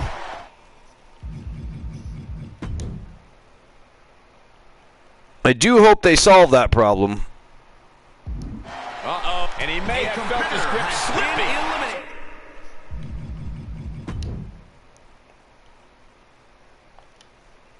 He releases the hold. So there's one more glitch they still have to fix, because that's annoying. Expertly applied triangle. I'm going to tap out here, but it ain't going to matter. Archer in a Still do a lot of damage. triangle chokehold here, Able to free himself but he of the fights triangle. out. He returns to And the we are ring. down to 4. The Nature Boy Ric Flair, Comes back into the ring. Le Champion, Chris Jericho, Archer, and Farmer. Hoisted up. Gutbuster. Nice big gut buster there by the Nature Boy. Archer and Carino Farmer now going back at it outside the ring. Into the barricade. Ooh, vicious DDT Didn't see that coming. by Carino Farmer. What a wrist clutch suplex. And Farmer continues to punish Archer outside the ring, but Archer gets back to his feet. Devastating submission. And look at it. Oh, wow, reversal by Carino Farmer. DDT, and Archer is down. Look at this. In the ring, we got Le Champion with the Nature Boy locked in a Boston Crab. Yeah, I wonder why. Whipped into the barricade. Goes right through it. Oh, man. Oh, clover leaf backbreaker. That was vicious. Counter after counter. High risk. Has been eliminated. Ric Flair's being eliminated. As this match goes on. More and more harm being done to Nate as this fight continues to go deeper. Oh, he knew what was coming. Submission or knockout. That way, if somebody passes out in a submission, they still get eliminated. Landing hard off the back suplex. Uh-oh. Half and half suplex. Lights out. That's why Ric Flair just lost. So we're down to 3. He steps foot in the ring again. Le Champion, Carino Farmer, Man, you can see he is and the 1.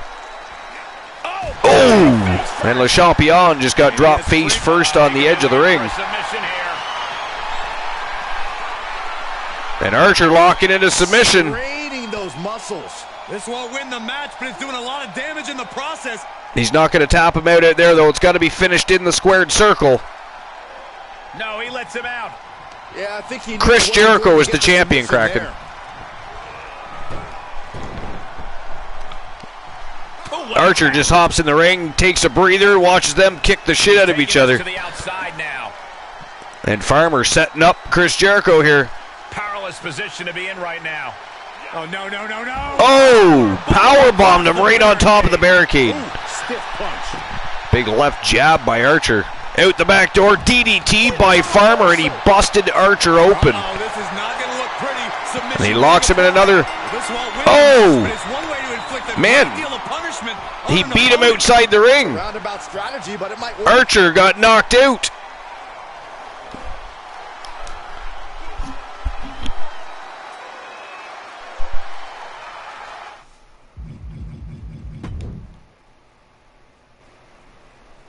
Uh-oh.